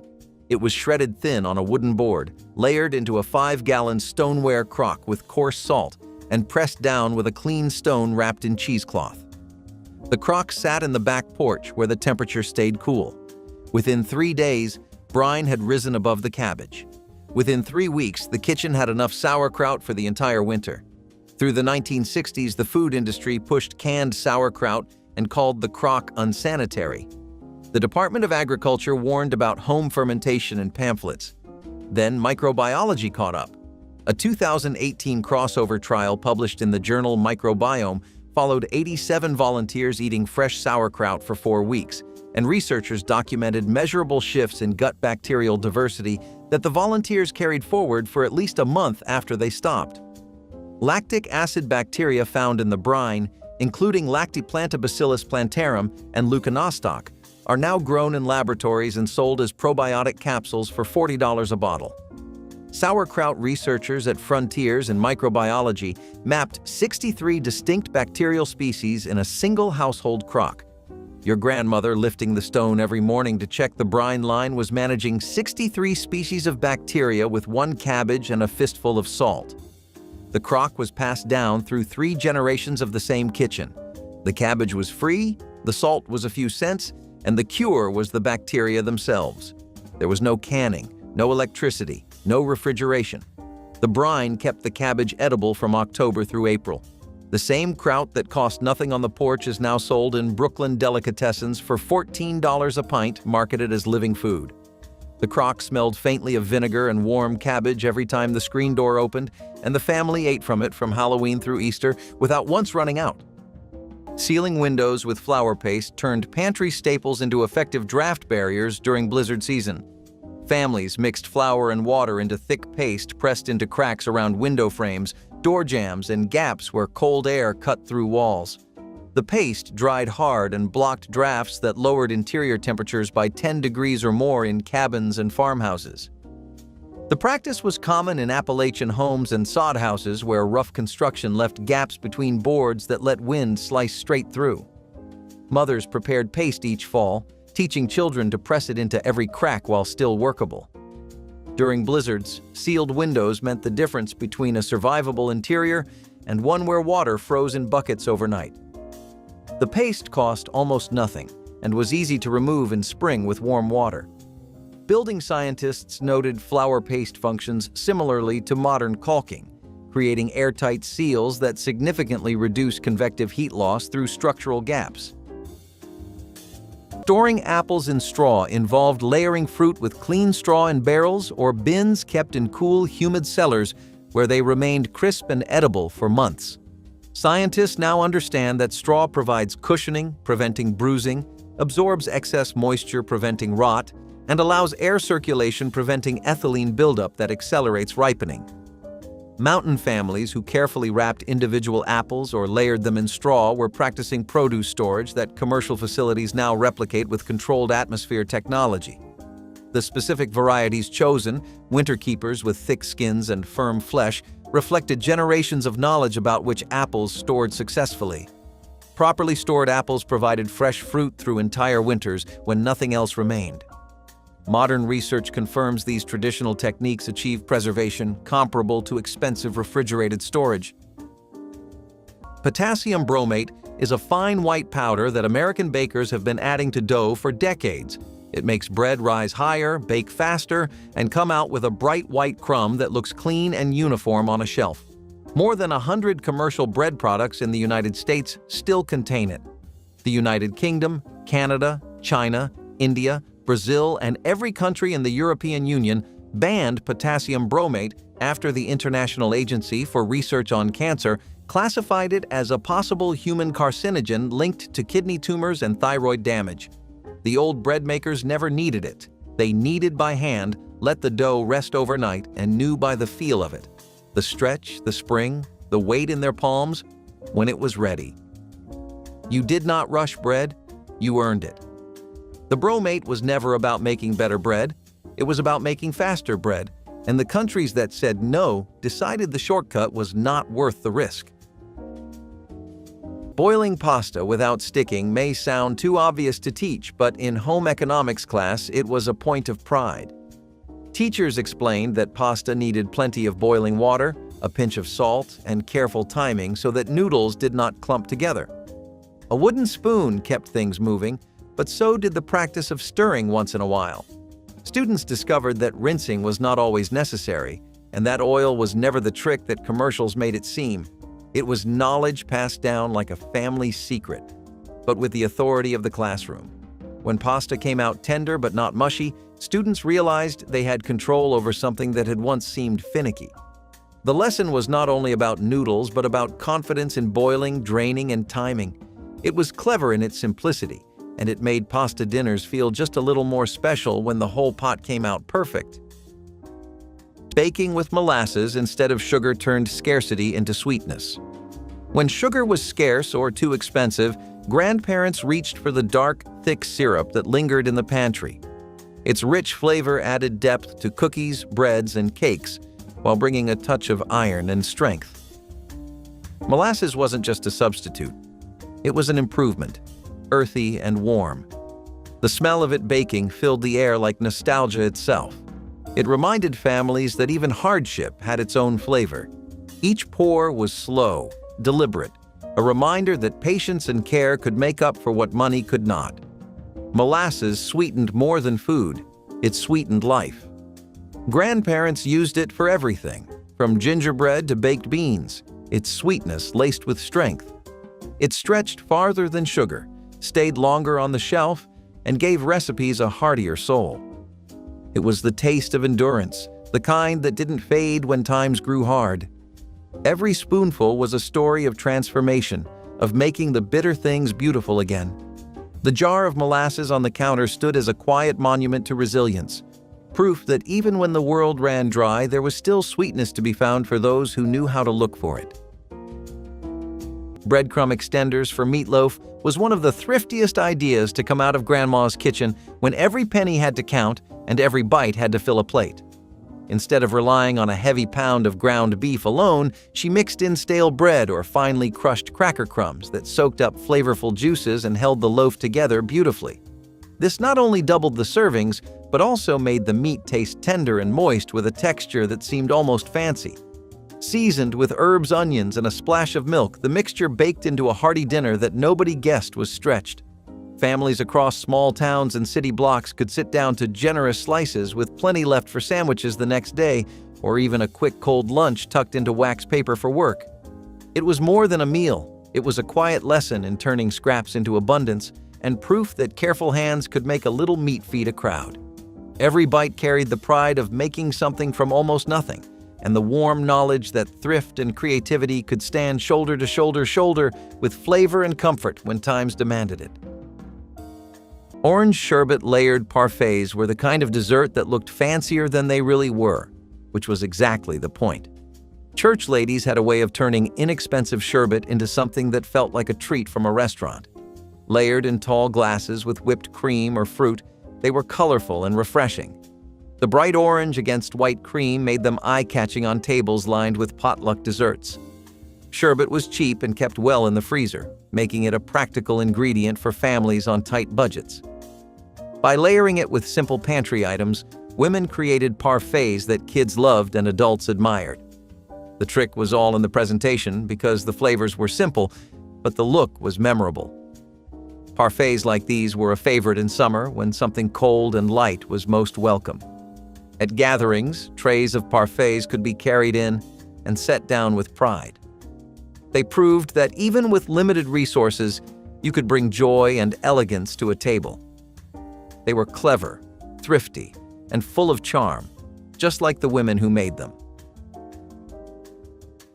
Pineapple upside-down bundt cake was one of those whimsical desserts that instantly caught attention on a 70s table. Housewives already knew the appeal of the classic pineapple upside-down cake, but baking it in a bundt pan gave it height, curves, and a presentation that seemed far fancier than the ingredients suggested. Canned pineapple rings, bright red cherries, and sticky brown sugar glaze lined the bottom of the mold, so when it was flipped out, it looked like something pulled straight from a magazine. Guests thought it was sophisticated, but the truth was it took no more effort than the original recipe. It was a playful nod to the growing trend of bundt pans in every kitchen, where recipes could be repurposed for new shapes and styles. Housewives leaned on this trick whenever they needed to impress without the fuss of pastries or layered cakes. The cake looked polished, tasted rich, and had the bonus of stretching one can of fruit into a dessert that fed a crowd. It was a dish that celebrated presentation as much as thrift, showing how far creativity could take you. Preserving herbs in salt was a quiet tradition in many kitchens. Fresh herbs wilted quickly, and refrigeration was not always dependable. To keep them useful, your grandfather would layer sprigs of herbs in jars with coarse salt. The salt drew out moisture, kept them green, and captured their flavor for months. Later, when soups or stews needed seasoning, a pinch from the jar carried the taste of summer gardens into winter meals. It was a simple preservation method, but it worked reliably, and the salt itself became flavored too. This made cooking more vibrant even when fresh supplies were long gone. Families treasured these jars, sometimes treating them as small luxuries when times were lean. It was a reminder that with just salt and patience, even fragile greens could last through the hardest seasons. Today we buy dried herbs in bottles, forgetting that once every home had its own jars tucked away like a hidden pantry of flavor. Number 20. Wrapping salt pork in cheesecloth and burying it in flour. Salt pork was the backwoods cook's universal currency. A side of it could season a pot of beans, grease a skillet, or carry the protein through a fortnight in the woods. The trouble was the heat. By July, the salt would start to weep, the fat would soften, and the meat would turn rancid in a week.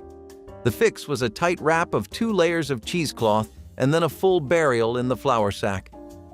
The flour drew off the surface moisture and held the temperature steady inside the canvas. The cloth let the salt continue its work without letting the air at the surface. A piece wrapped that way kept 3 weeks in the Wanigan box without refrigeration, and a long carry through August heat did not change the math. The same idea is why cured hams are still aged buried in salt, and why charcuterie boards still rely on flour and salt as drying agents. The principle outlasted the icebox by decades. Number 21. Simmering supper in the old lead-glazed crockery. Those heavy redware crocks and bean pots, glazed to a deep honey shine, were the pride of many a hill kitchen and got handed down like heirlooms.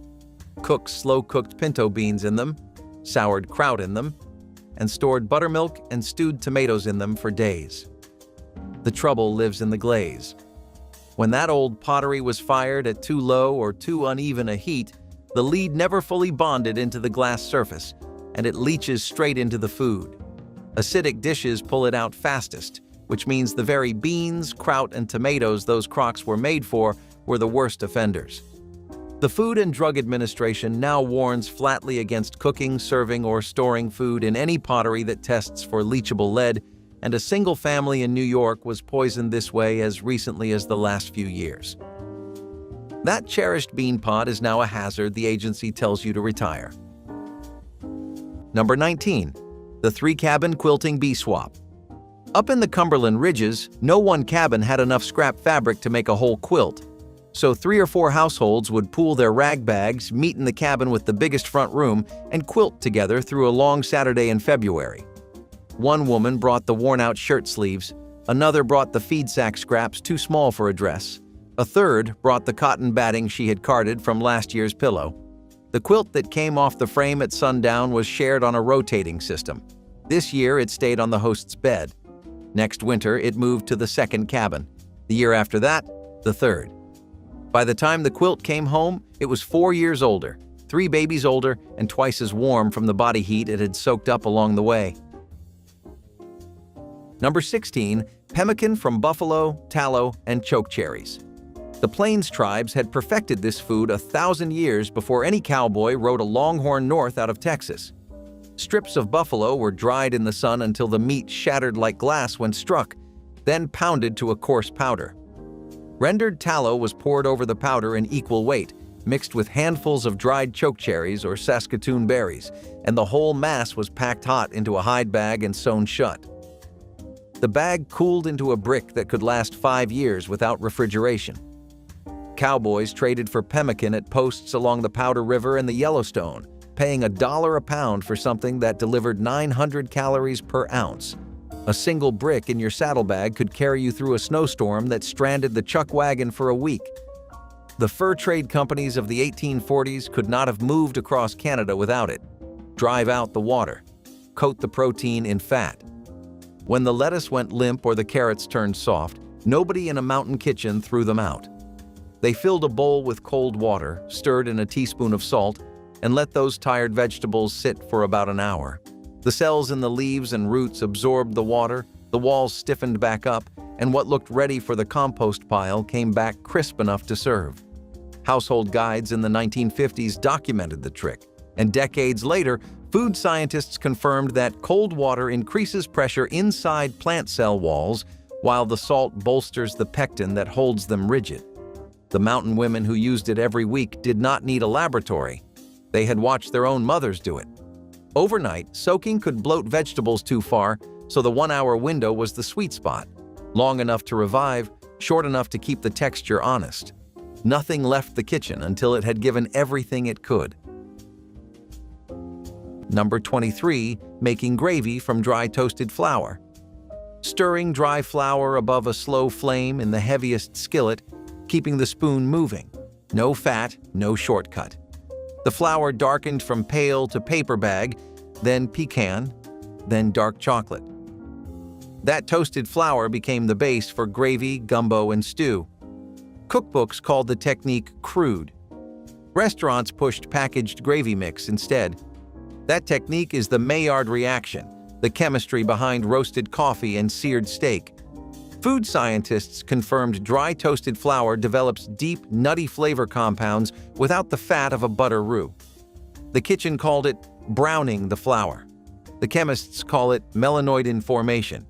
Same gravy, different vocabulary. Whiskey-soaked wool socks sounded like superstition, but carried genuine survival logic now validated by science. Before heading into blizzards, experienced outdoorsmen dipped heavy wool socks in whiskey, believing the treatment prevented frostbite and kept circulation flowing. The practice was widespread among trappers and miners who spent days in deadly cold without modern gear. Alcohol lowered the freezing point of moisture in wool fibers, preventing ice crystal formation that damages tissue. The evaporating spirits created a warming sensation, encouraging blood flow to feet, the body part most vulnerable during prolonged cold exposure. Mothers in mining towns prepared whiskey socks for husbands heading into storms, and children's feet were treated with diluted spirits when temperatures plunged. Physiologists noted the freezing point depression effect is chemically sound, though they caution against drinking spirits since consumption accelerates heat loss from the core. Haybox cooking was the ingenious method where mountain women would bring a pot to boil, then nestle it inside boxes stuffed with hay, quilts, or sawdust, and let residual heat finish cooking over hours without additional fuel. Scientists studying thermal retention now recognize this as remarkably efficient energy technology that modern slow cookers replicate with electricity. The insulation held temperatures in safe cooking range while allowing tough cuts and dried beans to tenderize slowly. Families who couldn't afford constant wood or coal used this method to produce stews, porridges, and braised meats requiring hours of cooking. Modern engineers study these principles for off-grid cooking solutions. The technique also prevented nutrient loss occurring with prolonged high-heat cooking, preserving vitamins that would otherwise break down. Contemporary chefs now use similar techniques under fancy names like passive cooking. The bright red of a maraschino cherry, the electric yellow of boxed macaroni, the rainbow inside a handful of breakfast cereal, none of those colors come from food. Red 40, yellow 5, and yellow 6 are petroleum-based synthetic dyes, manufactured from the same raw material that makes asphalt and gasoline. Norway and Austria banned them entirely. The European Union requires a warning label on every product that contains them, a printed notice telling parents these dyes may cause adverse effects on attention and activity in children. No such label exists in the United States. American food companies like Kraft and Kellogg quietly reformulate their products for European shelves, swapping synthetic dyes for beetroot extract, paprika, and turmeric, then sell the original petroleum-colored version back home without a word. The same box of cereal, 2 different recipes, one for countries that demanded better, one for the country that did not ask. Cooking vegetables without losing color was a trick that showed science in action. Green beans or broccoli were often used, and teachers explained that blanching in salted boiling water for just a few minutes kept vegetables bright instead of dull. Students were taught to shock them quickly in cold water afterward, locking in both color and crispness. It was a small step, but it turned something ordinary into something worth serving proudly.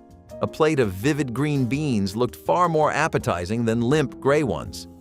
The lesson was that presentation mattered as much as flavor, and that nutrition could be preserved with a little care. It made students see vegetables differently, not as an afterthought, but as something beautiful on the plate. Families back home often saw a difference when those lessons carried over into dinner. Home economics turned vegetables into proof of skill, rather than just boiled side dishes. Extending meat with oats or rice was survival disguised as ingenuity. When money was tight and portions small, grandparents found ways to stretch what little they had. A pound of ground beef could feed 6 when mixed with rolled oats, rice, or breadcrumbs. It didn't just bulk up the meal, it gave it heart. The grains soaked up flavor, turning every bite tender and satisfying. Whether it was meatloaf, patties, or stew, the trick turned scarcity into abundance. Families gathered around the table with full plates, none the wiser that the meat had been stretched thin. It was practical magic, the kind that made sure everyone ate and no one went hungry. Those recipes still echo through generations, reminders of thrift turned into tradition. Grandparents didn't just cook, they created comfort out of constraint. Eggless mayonnaise cake proved dessert could still be indulgent when eggs were rationed or simply too costly to buy. Grandma whisked together vinegar, baking soda, sugar, and a generous scoop of mayonnaise which provided the moisture and richness eggs normally gave. The batter baked into a tender chocolate cake with a texture so velvety, nobody guessed its secret ingredient. Guests marveled at the depth of flavor, while children asked for second slices, thinking it was the fanciest treat they had ever tasted. This clever recipe turned pantry staples into celebration and showed that a little science and a lot of courage could outwit shortages. The cake became a family legend baked for birthdays, church suppers, and holiday tables long after times improved because it was that good. It reminded everyone that love and ingenuity were stronger than any ration line and that a missing egg never stood between grandma and a perfect dessert. Zucchini bread was born out of necessity when church gardens were overflowing with more zucchini than anyone could eat. Instead of letting them go to waste, church ladies grated the extra squash into batter, turning a humble vegetable into a moist and sweet loaf.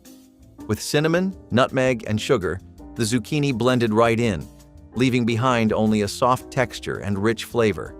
At bake sales, slices of zucchini bread were wrapped and sold quickly, often becoming one of the most popular items. The cleverness was in transforming an unwanted surplus into something comforting and profitable. Families appreciated it too, because kids who might wrinkle their noses at zucchini happily ate it when it was baked into bread.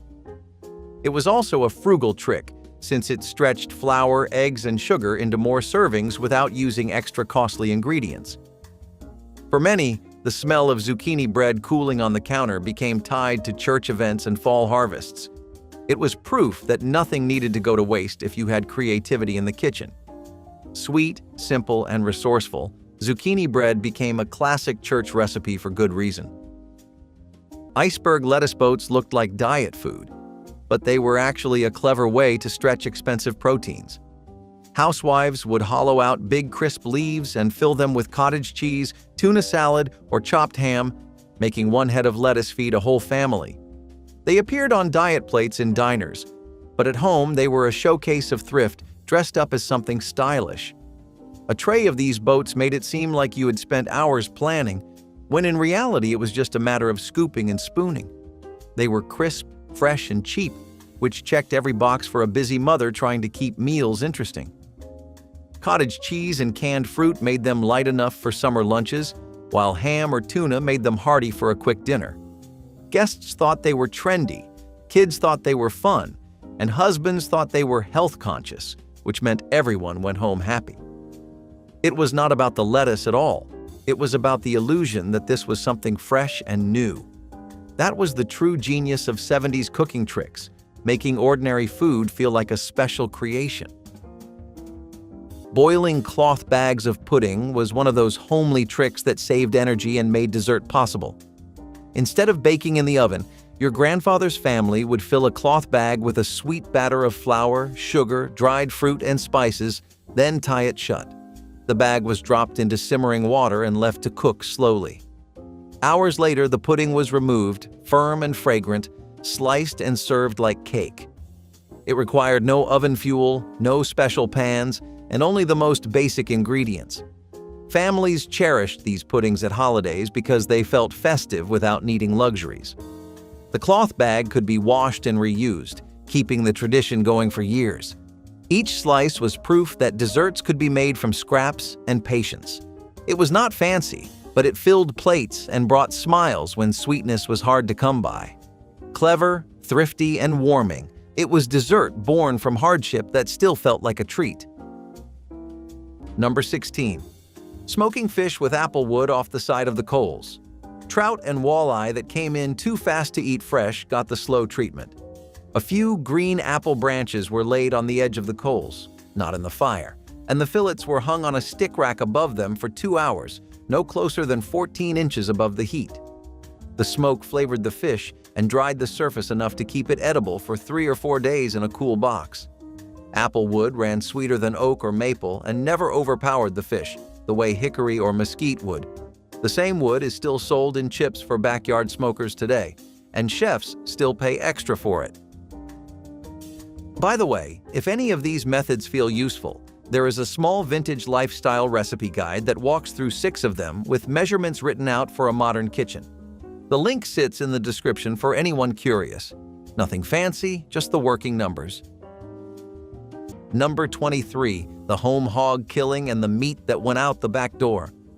When the first hard frost hit, whole communities gathered for hog killing day, and the work fed more than one family.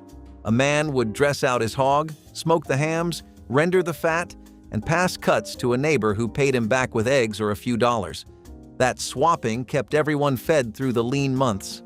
But under the Federal Meat Inspection Act, the rules turn on the sale, not the size of it. The moment money or barter changes hands for uninspected meat, it becomes a federal violation, even between neighbors of 40 years. The custom exemption only covers an animal slaughtered for the owner's own table, and the person eating it had to own the live hog first. So the friendly backdoor trade that kept a hollow fed is now squarely against the law. Number 20. Sock darning with a wooden egg. Every mountain household kept a smooth wooden egg in the mending basket, usually whittled out of poplar or dogwood by the man of the house on a winter evening by lamplight. The egg slipped inside a worn-through sock, held the heel taut, and gave the darning needle something firm to work against. A coal camp wife sitting by the wood stove after the children were asleep could pull a hole shut with leftover yarn from a sweater her oldest had outgrown, weaving the warp threads first and then the weft over and under until the patch looked almost like new knitting. One pair of heavy wool socks darned this way lasted 3 winters through ice, slush, and 12-hour shifts. A new pair from the company store cost 40 cents in 1936, almost a full shift of pay for a top loader. The math was simple. Mend the heel, save the shift, eat the difference in beans. The wooden egg paid for itself the very first time it touched a sock, and after that, it was pure profit. Number 21. The Arbuckle's peppermint stick bribe for grinding.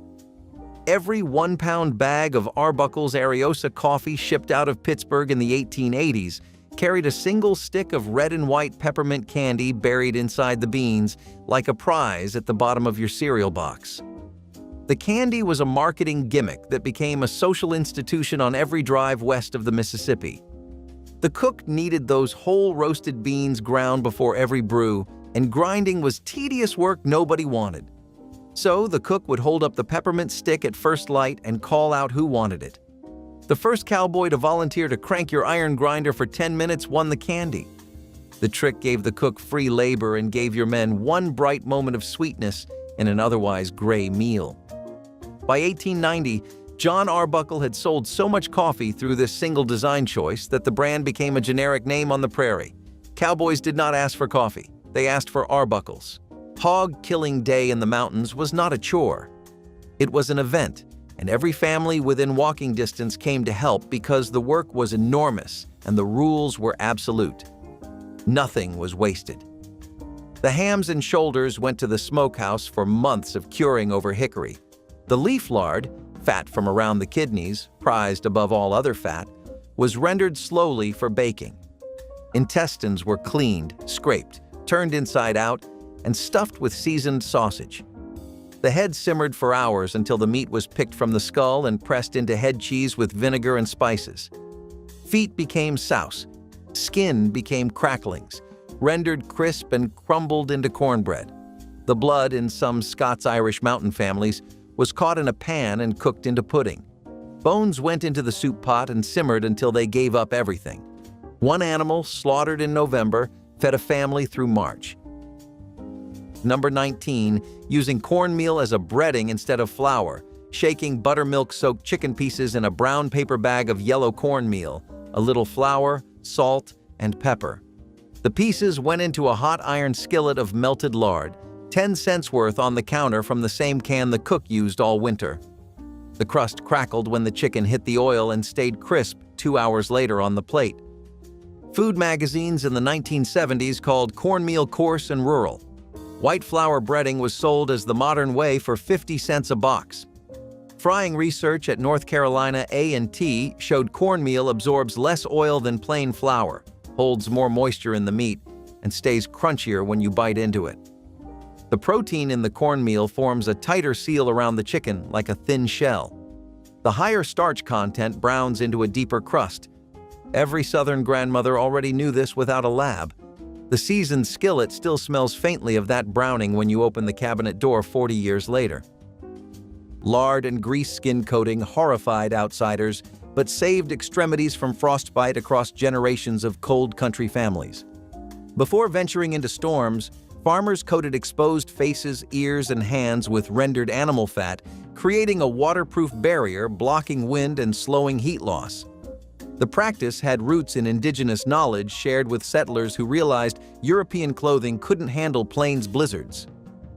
Hog lard was the common choice since rural families rendered their own during fall butchering, though bear grease and tallow served when needed.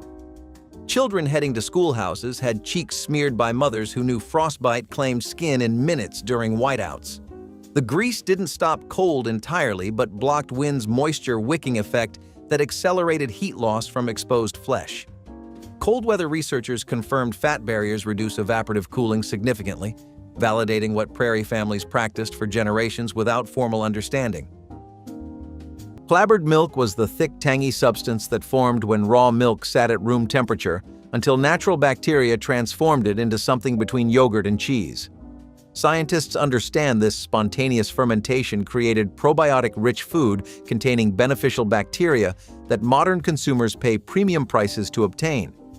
Mountain women who used clabbered milk in biscuits, cornbread, and batters were adding leavening, tenderness, and nutrition simultaneously.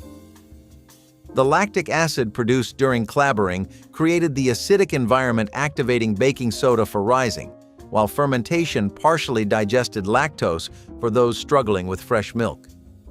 Food researchers confirm clabbered milk contained bacterial strains supporting digestive health and immune function. The process required no special equipment. Raw milk simply sat in a warm kitchen until it thickened naturally. Modern raw milk advocates now practice intentional clabbering, finally discovering what Appalachian grandmothers used for generations. If olestra was the industry's loudest failure, trans fats were its quietest killer.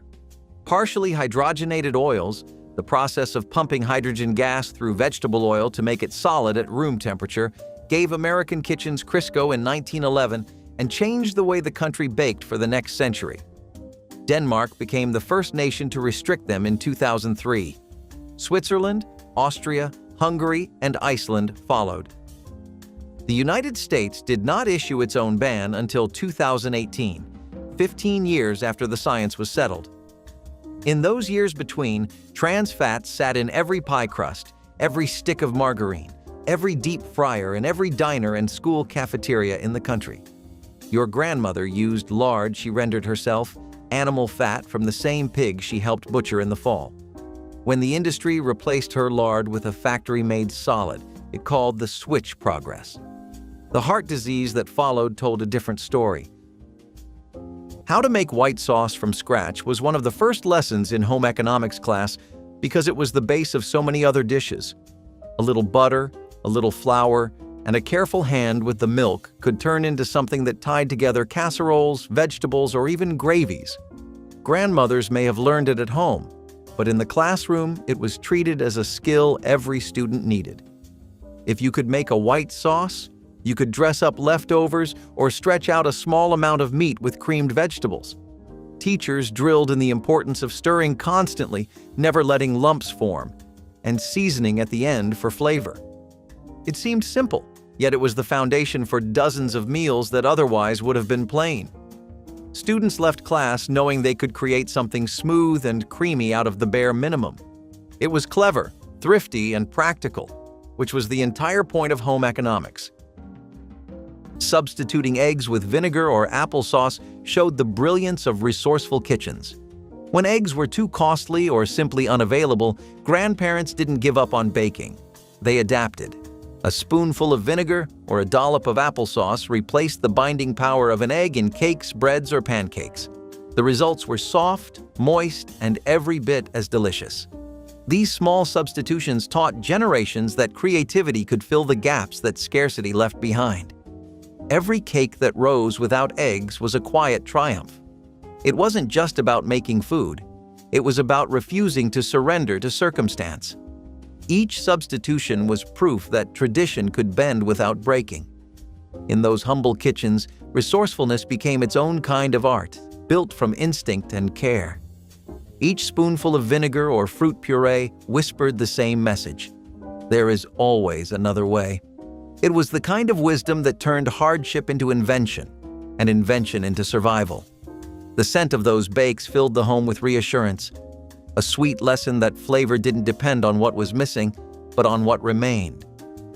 Those recipes became memories of resilience, showing that love, not luxury, was the real secret ingredient. Cabbage stretch stew turned a single pot into a feast by filling it with hearty leaves that softened into silky sweetness as they cooked. Grandma chopped cabbage into generous ribbons and simmered it with potatoes, onions, and just a little meat or smoked bone for flavor. The cabbage released moisture that thickened the broth and carried the seasoning through every bite, making the stew feel far richer than its cost.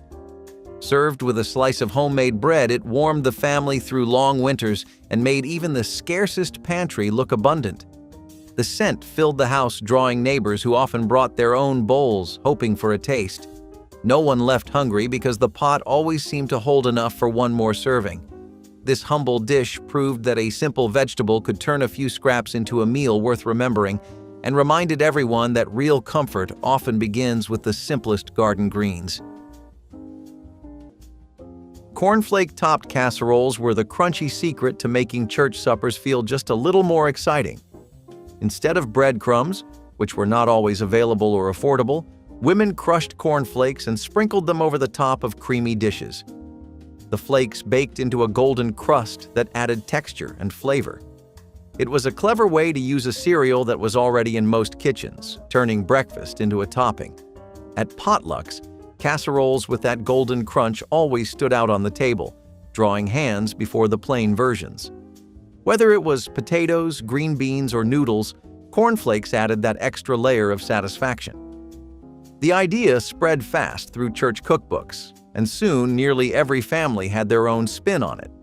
It made sense because it saved money, reduced waste, and delivered results people loved. The topping was also fun for children to help make, crushing the cereal into crumbs before baking.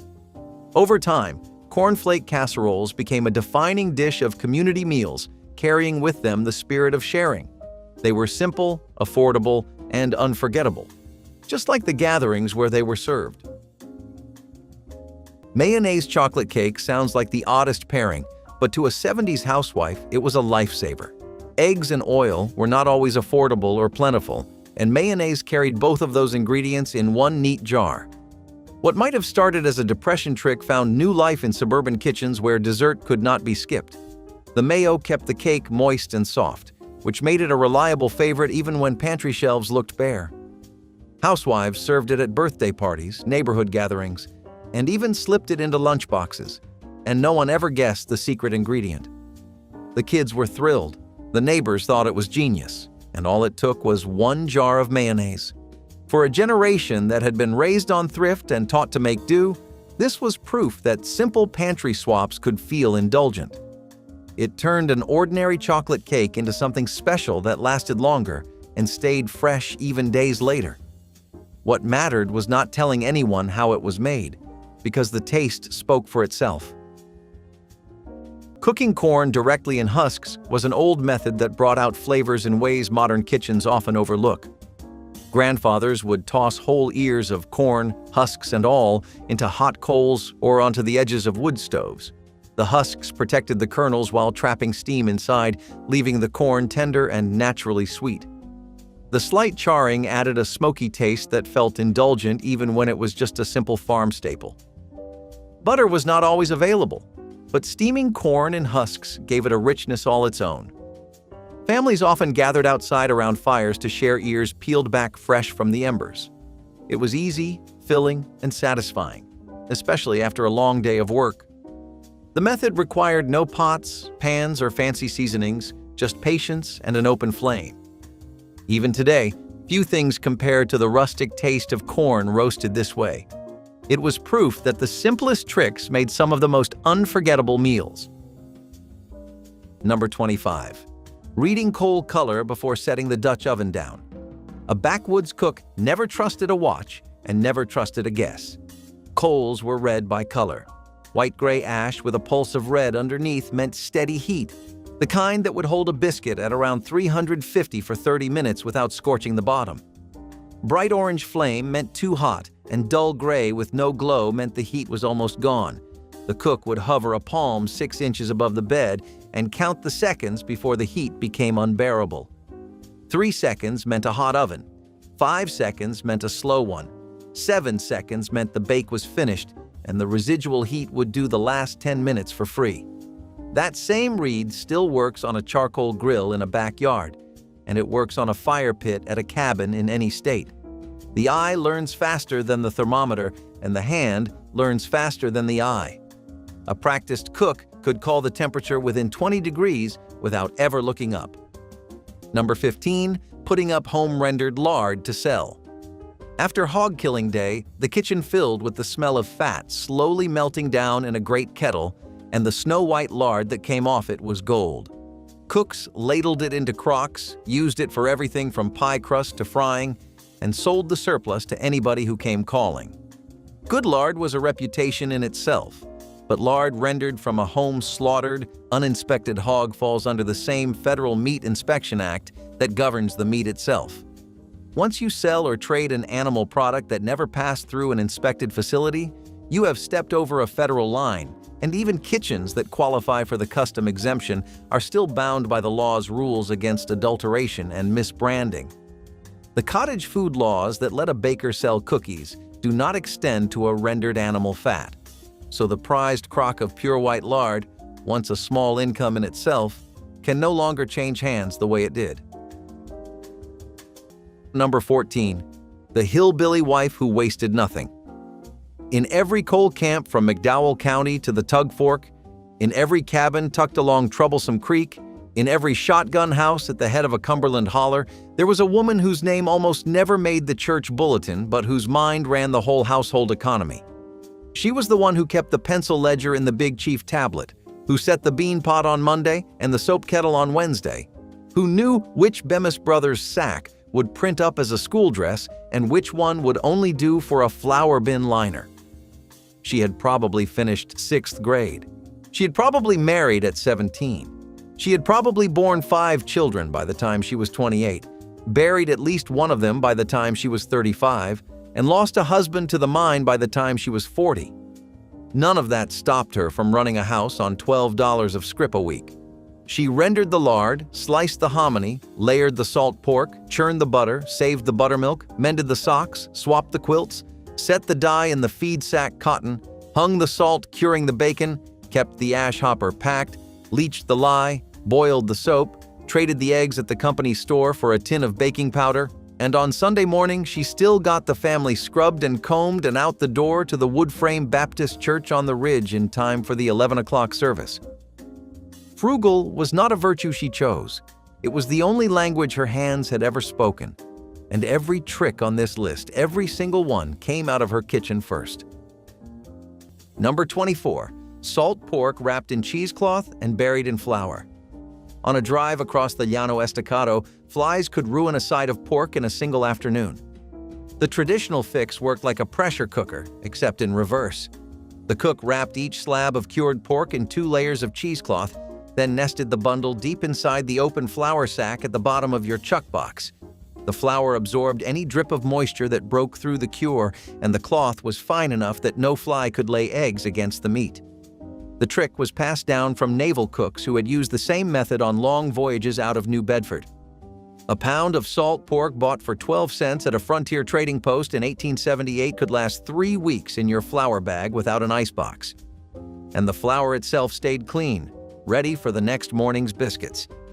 She brought the pot to a rolling boil on the wood stove, pulled it off the heat, and nestled it into a wooden box packed tight with hay.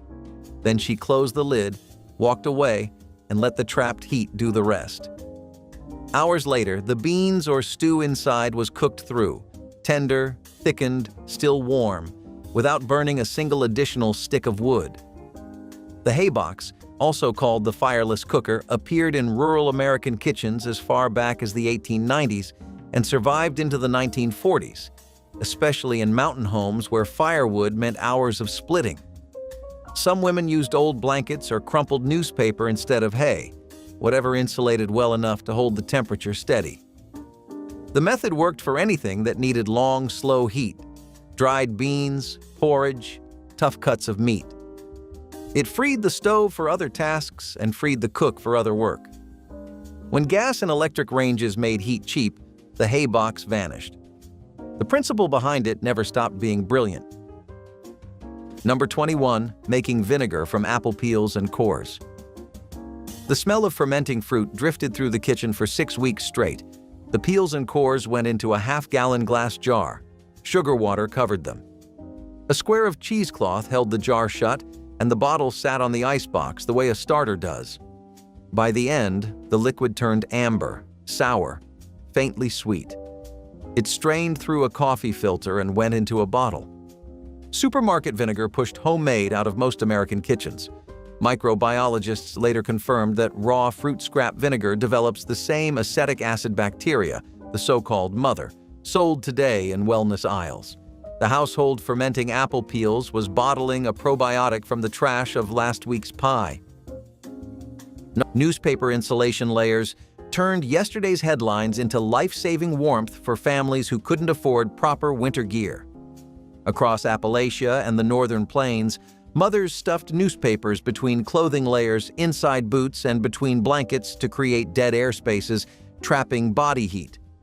Paper fibers hold air pockets that slow heat transfer, functioning like insulation that cost nothing. During the Depression, mothers layered newsprint against children's chests before school in sub-zero cold. Hobos riding freight trains wrapped themselves in newspaper bundles, and rural carriers packed boots with paper before heading into storms. The technique went beyond clothing. Families nailed papers over window cracks, stuffed wall gaps, and packed pipes to prevent freezing. Scientists confirmed that layered newspaper performs surprisingly well as emergency insulation, rivaling some commercial materials in controlled tests. What looked like desperation was sound physics applied with whatever was available. Potash leavening was the original baking powder, made by evaporating water that had been filtered through hardwood ashes until only the alkaline mineral salts remained. Scientists now identify this as potassium carbonate, the same compound that modern baking requires but now synthesizes industrially. Mountain women who collected ashes from specific hardwoods, knowing that hickory and oak produced better potash than pine, were practicing applied chemistry.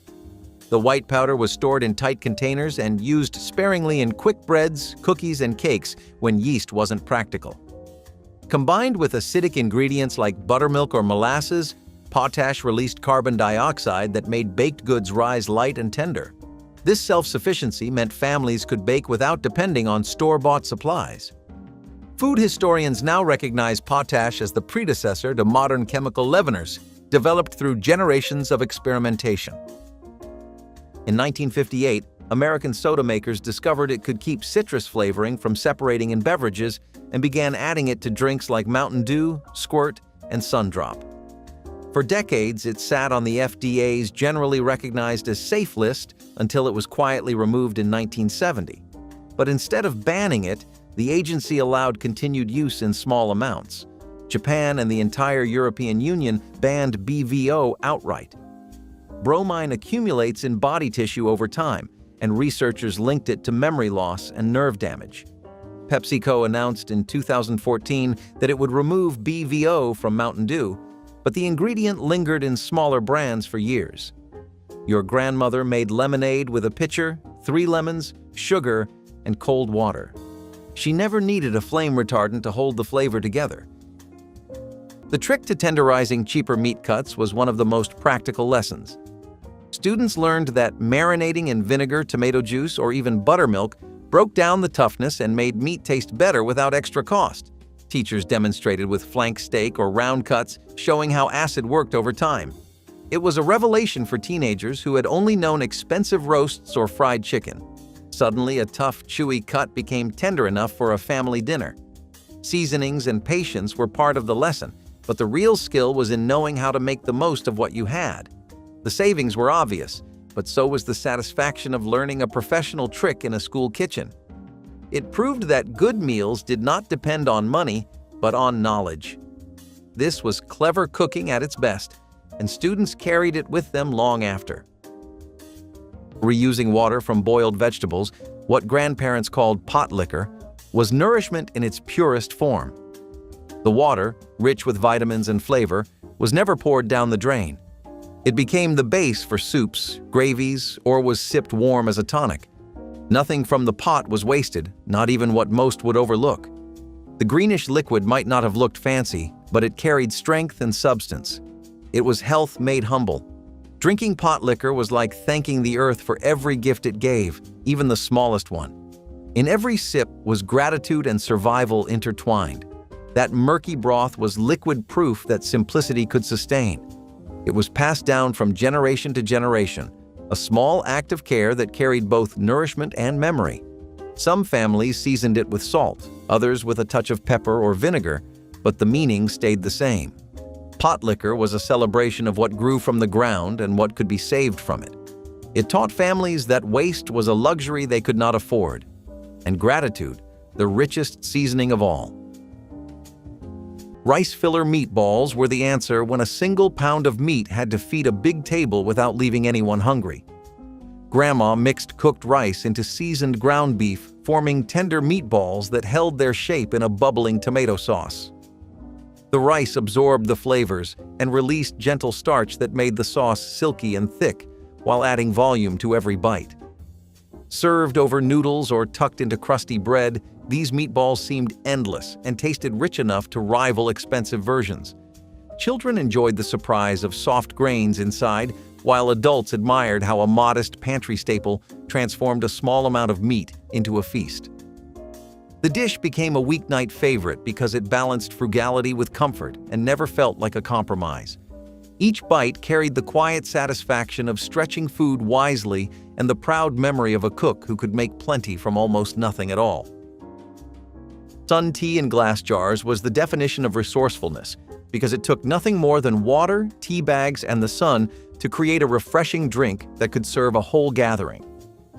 Church ladies knew that setting a large glass jar out on the porch or window ledge was the easiest way to brew tea without having to boil a kettle for hours. The slow steeping in sunlight gave the tea a smoother flavor that people swore was better than stovetop brewing. It was also free, which meant it did not add strain to household budgets. Once brewed, it was poured into pitchers, sweetened to taste, and served over ice at socials and dinners. Many ladies flavored it with fresh lemon slices or sprigs of mint, turning it into something special without extra cost.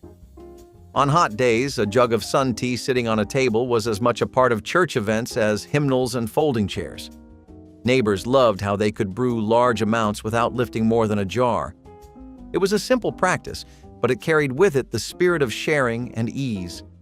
Sun tea was refreshing, communal, and quietly ingenious. Canned green bean bundles were as much about presentation as they were about thrift. Housewives took humble canned beans, wrapped them with strips of bacon, and baked them into tidy little packages that looked far fancier than the ingredients suggested. Suddenly, the cheapest vegetable in the pantry became a party dish. They were easy to pick up, easy to serve, and they made families feel like they were dining in style. Kids who might have turned up their noses at plain beans were suddenly intrigued by the crispy bacon wrapping. It was one of those recipes that cost very little but carried big impact. Guests assumed it was a restaurant-inspired dish, not realizing it came straight from a can. Housewives kept these tricks up their sleeves to add flair without adding expense. They were little bites of ingenuity that showed just how far simple ingredients could be stretched when creativity came first.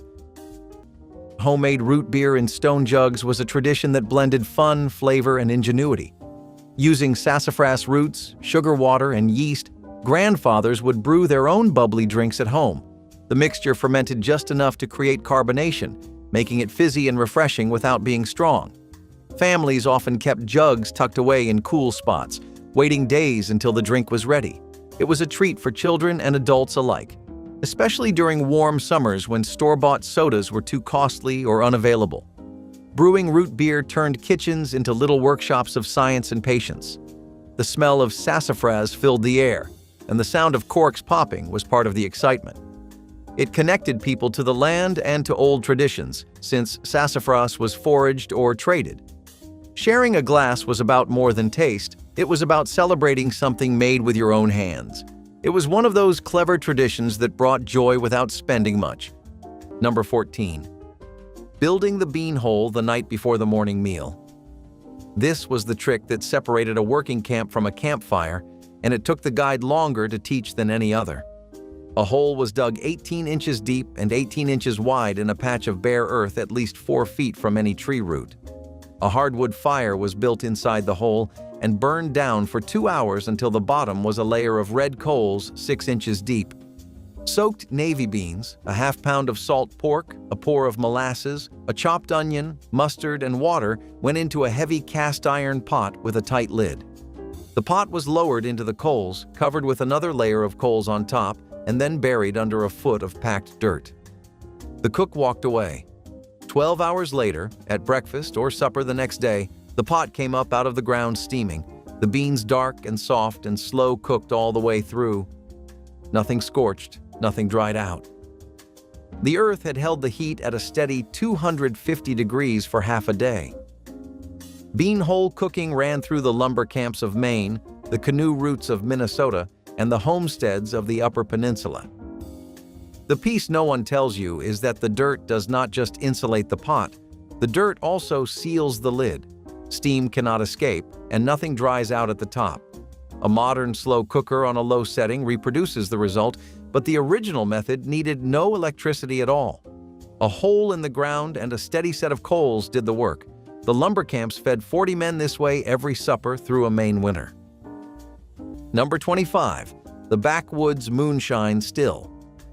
Up the hollers, a copper still was as much a part of the kitchen as the cook stove, and nobody up there thought twice about it. A family ran corn mash through a pot still, caught the clear liquor off the worm, and used it to trade, to doctor a sore throat, or to splash into a fruitcake. It paid the taxes when crops failed and kept the cabinet stocked when the nearest store was a half-day mule ride away. Here is the catch. Distilling spirits at home is a federal crime under Title 26, Section 5601 of the United States Code, with no exception carved out for personal use. You can brew your own beer and ferment your own wine, but the moment that vapor condenses into liquor, you are looking at a felony carrying up to 5 years and a $10,000 fine. That self-stilled spirit the old folks poured so freely is now strictly off-limits. Number 17. Feed sack dresses from Bemis Brothers cotton. This is the trick the intro promised. By 1933, Bemis Brothers down in Jackson, Tennessee, was printing its 100-pound flour and feed sacks with calico florals, blue gingham checks, and yellow rosebuds because the company knew exactly what mountain women would do with the cloth when the contents ran out. A holler wife who needed a Sunday dress for her oldest girl would tell her husband which sack to bring home. She would soak the printed cotton overnight in a vinegar bath to set the dye, rip out the chain-stitched seam, lay the flat rectangle on the kitchen table, and cut a dress in 3 pieces using a pattern traded from her sister-in-law. The same sack, after the dress was done, gave a quilt-back square and a flour bin liner for the pantry. By 1942, 3 million American women and children were wearing print feed bag clothes, and a good portion lived in cabins where a 40-cent dress at the Sears catalog was simply not on the table. Number 13. Son-of-a-gun stew from the innards. When a calf was butchered on the trail, the cook had 3 days to use every part of the animal that would not survive in salt. The muscle cuts went to the salt barrel. The innards went into your pot the very first night. The recipe became son-of-a-gun stew, named for a phrase no preacher would let into the kitchen tent in polite company. Heart, liver, brains, sweetbreads, tongue, and the marrow gut all simmered together for 3 or 4 hours over a low fire with onions and dried peppers and whatever flour was left from your morning biscuits. The marrow gut was the secret. As it cooked, it released a sweet, almost buttery flavor that bound the whole stew together like a roux binds your gravy. By the 1880s, the dish had spread from Texas chuck wagons to ranch kitchens across New Mexico and Colorado. They just ate. Number 18. Stretching hamburger with stale bread. Tearing 2 slices of yesterday's bread into a small dish of milk and soaking them soft. The wet bread was worked into the beef with an egg, half a yellow onion finely diced, salt, pepper. 1 small pound became a meatloaf that fed 6 around the table. Family magazines called it filler. Restaurants called it cheap. The home kitchen was building what culinary scientists call a panade. The starch and dairy in the soaked bread bind to the meat proteins like a sponge and trap moisture inside the loaf. Controlled tests confirmed it. A meatloaf with a panade lost almost half its moisture less than one without. The pan hit the trivet on a midweek night, and the loaf fed everyone at the table with 2 slices left over for sandwiches the next day. Burying food in snowdrifts turned blizzards from threats into allies for families facing long winters without refrigeration. When storms buried homesteads, families packed meat, butter, and milk into containers and placed them deep in surrounding drifts, creating natural freezers at temperatures well below freezing. The practice was common across the northern plains where blizzards isolated families for weeks. Farmers butchered livestock before major storms and packed cuts in snow, knowing drifts preserved meat better than root cellars. Burial depth was critical. Items too shallow thawed during warm spells, while deeply buried provisions stayed frozen and safe from animals. Children marked caches with sticks so they could be found after additional snowfall. Food scientists confirmed snowdrift storage maintains remarkably stable temperatures, functioning as cold storage predating mechanical refrigeration by centuries. The blizzard itself became the pantry. Cast iron cooking was dismissed for decades as old-fashioned compared to modern non-stick surfaces, yet scientists now confirm what mountain cooks always knew. These heavy skillets delivered something essential beyond heat. Research proves that acidic foods cooked in cast iron absorb significant dietary iron, sometimes increasing iron content by 20 times or more.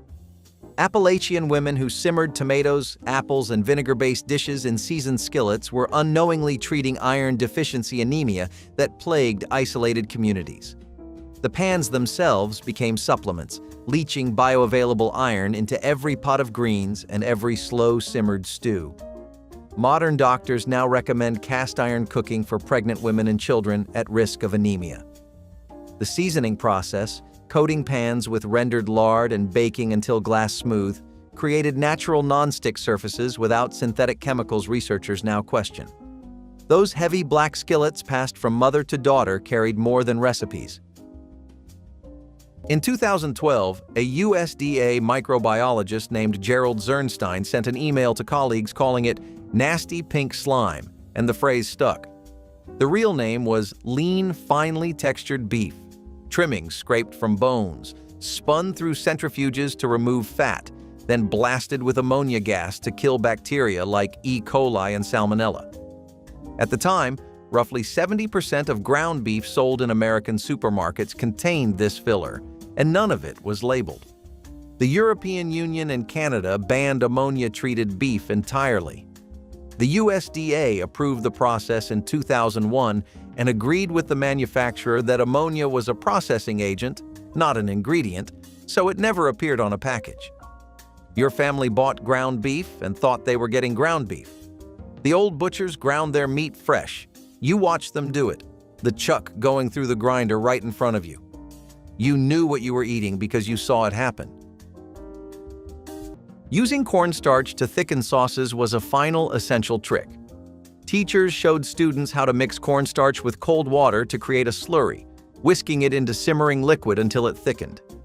The technique seemed magical, transforming thin broths into glossy gravies or sauces in seconds. It was an emergency fix that saved dinners when flour lumps ruined the base. Students quickly realized that a teaspoon of cornstarch could rescue a watery stew or elevate a stir-fry. It was science and cooking blended together, giving results that felt instant. The classroom often erupted with pride when sauces turned silky right before their eyes. This trick was practical, thrifty, and endlessly useful in everyday cooking. It gave students confidence to experiment, knowing they had a way to recover from mistakes. Home economics was full of little miracles like this, and cornstarch thickening was one that never lost its charm. Drying fruit in the sun was patience turned into sweetness. Grandparents spread apple slices, peaches, or berries across clean boards or screens, letting the summer sun work slow magic. No electricity, no fancy tools, just nature's heat and a watchful eye. The fruit shrank, darkened, and sweetened, becoming chewy pieces of joy that lasted long after harvest. Stored in jars or cloth bags, they were treats for winter days, packed lunches, or quick bursts of energy during chores. Every bite carried the memory of sunlight and soil, of time and care. Drying fruit was simple but brilliant.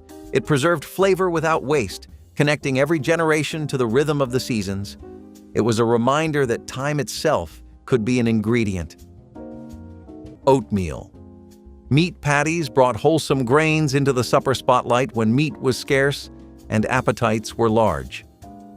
Grandma blended rolled oats with a modest amount of ground beef onions and herbs, forming patties that held together beautifully once seared on a hot skillet. The oats absorbed savory juices, creating a tender bite that tasted richer than its humble ingredients suggested. Served with brown gravy or nestled into soft rolls, these patties delivered satisfying protein while stretching a single pound of beef to feed a full family. Children often asked for seconds without ever guessing that oats were doing most of the work. For busy parents, the recipe offered a double reward of lower cost and hearty nutrition. In an era when nothing could be wasted, this dish showed how a pantry staple meant for breakfast could carry the main course with quiet brilliance and keep bellies full long after the plates were cleared. Coffee can ice cream was as much about the fun as it was about the dessert itself. At church picnics, children and adults would roll sealed coffee cans filled with cream, sugar, and flavoring back and forth across the grass until the mixture froze. It was simple science and community entertainment rolled into one. This trick did not require an ice cream machine or electricity, which made it perfect for outdoor events. Everyone got to participate, laughing as they pushed and shook the cans. When the lids were finally pried off, the reward was a sweet homemade ice cream that tasted better for all the effort behind it. Flavors could be as simple as vanilla or as playful as chocolate chips tossed in at the end. Church ladies loved how it brought people together because the process was just as important as the final dish. It turned dessert into an activity which made it unforgettable for the children who grew up with it. Looking back, coffee can ice cream was not just about thrift, but about joy. It was a perfect picture of community in action. Almond gelatin squares were a light, almost playful dessert that felt exotic in 70s households. Housewives would flavor clear gelatin with almond extract, suspend canned fruit inside, and cut it into neat cubes for serving at luncheons or potlucks. The translucent look with jewel-like bits of peaches, cherries, or pineapple gave it an elegant appeal without the cost of bakery sweets. It was easy to make in bulk, chilled overnight, and sliced into squares that stacked prettily on serving trays. Unlike heavy cakes or pies, these desserts were refreshing, especially in warmer months when something light was welcome. Kids loved the wobbly texture, while adults saw it as chic, an alternative to the ordinary Jell-O salads of earlier decades. The almond flavor gave it just enough sophistication to set it apart, hinting at something European, even if it came straight from a box and a can. In homes where budgets were tight, almond gelatin squares were proof that thrift could still carry flair and charm. Canning tomatoes on the porch was as much a tradition as it was a necessity. When the summer gardens produced more than anyone could eat, your grandfather and grandmother would set up boiling pots outdoors to bottle the extras. It kept the kitchen cool and gave them room to work with cases of jars and baskets of fruit. The sound of lids popping tight meant food for the winter, long after the vines had withered. Fresh tomatoes were peeled, cooked down and sealed away, ready to become soups, sauces, or stews months later. The porch became a workshop of bubbling water, steam rising in the heat, and neighbors lending a hand. It was not only about storage, but also about pride in keeping the harvest alive. Families relied on those jars when store shelves were bare or when money was thin. Today, canning has almost vanished, but back then it was the quiet heartbeat of survival and togetherness. Number 22. Counting coals, 8 on top and 8 below for biscuits. A 12-inch cast iron Dutch oven needs about 25 coals to hit roughly 350 degrees. And the simplest formula a guide ever taught a green cook was 8 on the bottom and 17 on top for baking. Some cooks ran 8 and 8 for slower work, then added a few coals up top once the biscuits had set. The lid rotated a quarter turn every 10 minutes, and the oven body turned the other direction at the same interval, so the heat distribution stayed even. The math came from old chuckwagon arithmetic, and it worked the same in a Minnesota lake camp as it did on the Texas plains. The diameter of the oven times 2 gave a working total. 12 inches across, 24 coals, divided 3 to 1 between top and bottom for baking, evenly for stewing. Modern Dutch oven cooks at backyard fire pits still use the same count because the math has not changed. 8 up, 8 down, a quarter turn, 30 minutes.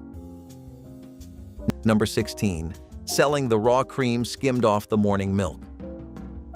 Every milk cow in the hollow gave more than one family could drink, so the thick yellow cream got skimmed, churned, or carried down the road to a neighbor or a relative across the county line. It never saw a pasteurizer in its life, and that was the whole point. Here is why that jar of homemade cream could never be sold today. In August of 1987, the Food and Drug Administration finalized a regulation codified at 21 CFR 1240.61, requiring that all milk and milk products in final packaged form be pasteurized before they cross state lines for human consumption. The agency had spent years tracking outbreaks tied to raw milk and concluded that pasteurizing was the only reliable way to make it safe.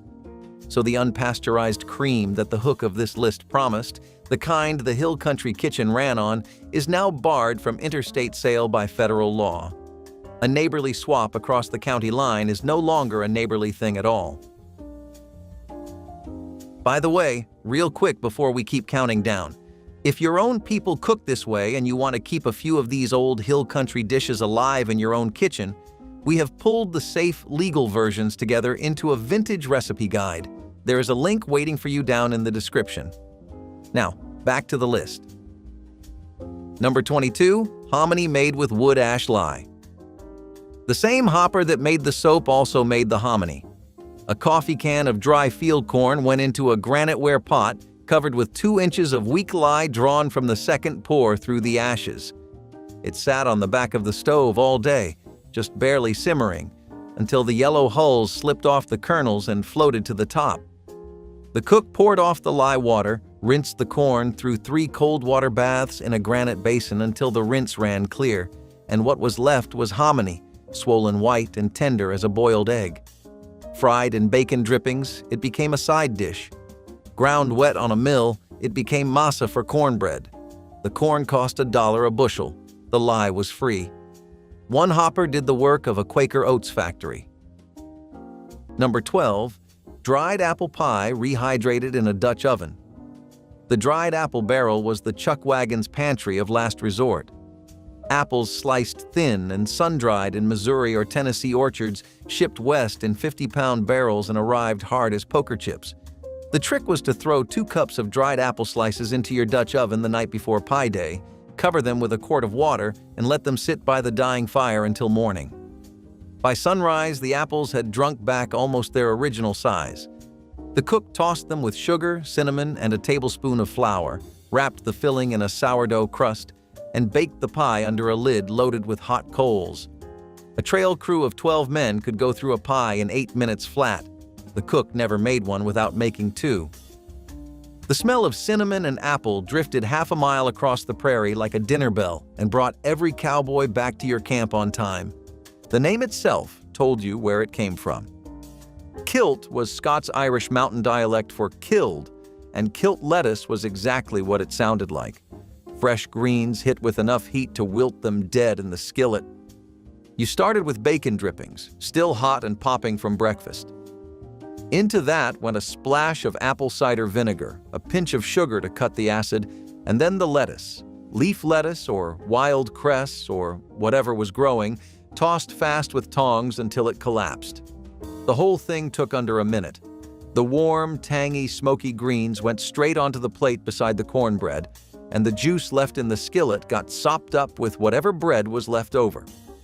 In the 1920s and 30s, kilt lettuce was a standard side dish across Appalachian, Kentucky, and Virginia, especially in spring when the first tender greens came in from the garden. You did not need a recipe. You needed a hot skillet, leftover grease, and about 45 seconds. Number 6. Stretching a dime with liver and onions. The slice of beef liver came home from the butcher for 15 cents. It was rolled in seasoned flour, pan-fried in hot bacon drippings, and laid over a heap of caramelized onions. It cost a dime and fed 4 around the table. Through the 1980s, the dish was pushed off American menus as old-fashioned and unappealing, and per capita liver consumption fell more than 70%. And nutrition science came back to it. A National Geographic survey of organ meat research called liver the single most nutrient-dense food on the planet. A 3-ounce serving carries 6 times the daily vitamin A of any leafy green, 12 times the riboflavin of beef steak, and almost 10 times the vitamin B12 of a chicken breast. Recent peer-reviewed work in the Journal of Animal Science found that 1 serving of liver covers more than half your recommended intake of copper, selenium, and choline. The dish dismissed as old folks' food turned out to be the cheapest concentrated multivitamin in any butcher case. Your grandmother put it on the plate because nothing else stretched a dime that far. Burning dried manure for heat kept families alive on treeless plains where firewood was non-existent and coal couldn't reach isolated homesteads during blizzards. Settlers in Kansas and the Dakotas collected buffalo chips and cow patties through summer, stacking them near sod houses for winter fuel. The dried dung burned slowly with steady heat that was surprisingly clean. Less smoke than green wood and enough warmth to keep small dwellings habitable during deadly storms. Pioneer women became experts at maintaining these fires, feeding fuel for consistent temperatures through blizzard nights. Children gathered chips in burlap sacks after school, and families measured winter readiness by dung pile size rather than wood pile. The practice drew ridicule from Easterners, but dried herbivore dung contains plant fibers that burn efficiently and has fueled cultures worldwide for thousands of years. Energy researchers confirmed its thermal output and recognized it as a legitimate sustainable fuel source. Wood ash gardening was the soil amendment practice that provided potassium, calcium, and trace minerals to mountain gardens using nothing but the ashes from cooking and heating fires. Scientists now understand that hardwood ash raises soil pH, provides essential plant nutrients, and even repels certain garden pests through its alkaline properties. Mountain families who scattered ashes around tomatoes worked them into bean rows, and circled fruit trees with gray powder were practicing soil science without chemistry degrees. The potassium promoted fruit development and disease resistance, while the calcium prevented blossom end rot and improved cell wall strength. Nothing from the homestead was wasted. Even the byproduct of keeping warm became fertilizer that improved next year's harvest. Modern organic gardeners now embrace wood ash amendment, rediscovering what hillbilly farmers always knew about closing nutrient loops. Chlorine-washed chicken started as an efficiency trick in American slaughterhouses, a fast chemical bath at the end of the line to kill bacteria like salmonella before the bird ever reached a grocery store cooler. The European Union banned the practice in 1997, not because of the chlorine itself, but because of what it was covering up. EU regulators argued that dousing a carcass in antimicrobial solution gave processors permission to skip the harder work of keeping facilities clean from the start. In European poultry plants, only water touches the bird after slaughter. The hygiene has to happen before that point, with cleaner barns and slower processing lines. American processors chose speed over sanitation, and the chlorine rinse became the fix nobody questioned. Your grandmother bought a chicken from a farmer down the road, plucked it herself if she had to, and knew exactly where that bird had been. The old cooks could smell when something was off. No chemical bath required. Cooking rice without burning was an important lesson, because many families struggled with pots that stuck or scorched. Teachers insisted on the method of simmering. Measure water, add rice, cover tightly, and never stir until it was done. Students had to resist the urge to peek or fuss with the pot, since that released steam and ruined the texture. After resting, the rice was fluffed gently with a fork to separate the grains. This simple process transformed rice from a sticky mess into a side dish that felt polished and reliable. It became clear that technique mattered as much as ingredients. Families at home benefited from bowls of rice that no longer tasted charred or clumped. For many students, it was the first time rice came out right every time. That small success built confidence, showing that even tricky basics could be mastered with practice and patience. Home economics gave rice a new reputation for consistency. Saving potato peels for chips or soups was a testament to the truth that nothing went to waste. Grandparents saw potential where others saw trash. The peels, washed and seasoned, were fried into crispy snacks or simmered into broth for thickness and flavor. In a world that valued every scrap, even the humblest parts found purpose. The smell of frying peels filled the kitchen with warmth and pride. It was more than thrift. It was respect for the food that sustained them. Potato peel chips became a crunchy reminder that creativity was often born from necessity. Every handful was a victory against waste and want, proof that even scraps could bring joy when handled with care. Gelatin fruit. Molds with canned juice turned ordinary pantry items into a dessert that looked like it belonged at a holiday banquet. Grandma saved the syrup from canned peaches, pears, or pineapples and used it to flavor homemade gelatin made from unflavored packets and a little sugar. Chilled in bright molds and dotted with slices of fruit, the finished dish sparkled like stained glass on the table. Children loved the wiggly texture and sweet bursts of fruit, while adults admired how such an inexpensive treat could feel so festive. This dessert required no rare ingredients, yet impressed guests as much as any bakery confection. It was a small luxury born from thrift and creativity, showing that celebration did not depend on wealth but on imagination. Each shimmering slice reminded the family that joy could be coaxed from even the simplest shelf-stable supplies when someone cared enough to try. Canned milk frosting was a budget-friendly way to make desserts feel indulgent without using expensive cream. By whipping evaporated milk with sugar and flavorings, church ladies created a smooth, fluffy icing that paired perfectly with cakes or cookies. It was cheaper, easier to store, and still had the richness people craved. The trick meant even families with limited access to dairy could enjoy frosted treats. At bake sales, cakes topped with this kind of icing sold quickly because they looked just as beautiful as any bakery creation. The flavor was subtly caramelized, which made it stand out from regular buttercream. Children loved it because it was sweet and soft, while adults admired the thrift behind it. Community cookbooks often included this recipe, passing it from one household to another. It showed that indulgence did not always need expensive ingredients, just clever thinking. Frosting made this way was not only practical, but also memorable, leaving behind a taste tied to church gatherings. It was a simple solution that brought sweetness to tables everywhere. The cheese ball party trick was a revelation in its time, and no holiday table was complete without one. Housewives mixed cream cheese with dried beef, scallions, or herbs, rolled it into a sphere, and coated it in chopped nuts to give it flair. It looked extravagant, but in truth it was inexpensive, easy, and endlessly adaptable. A few simple ingredients transformed into a showpiece that impressed neighbors and entertained guests. It became a centerpiece of cocktail parties with crackers lined neatly around it, and guests breaking off pieces as if it were something gourmet. The trick was that it could be made hours or even a day in advance, saving time for the host. Housewives loved anything that made them look polished without spending too much money or labor. It was not just cheese, it was social confidence shaped into a ball.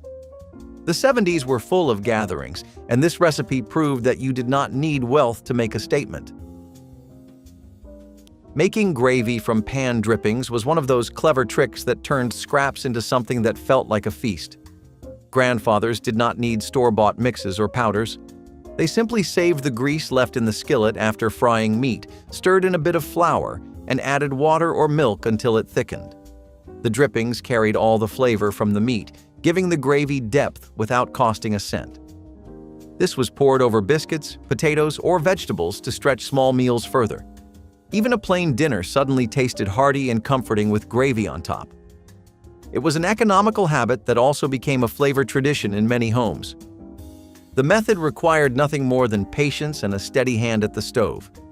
Families who grew up on meals like this remember it as the taste of home, rich and simple at the same time.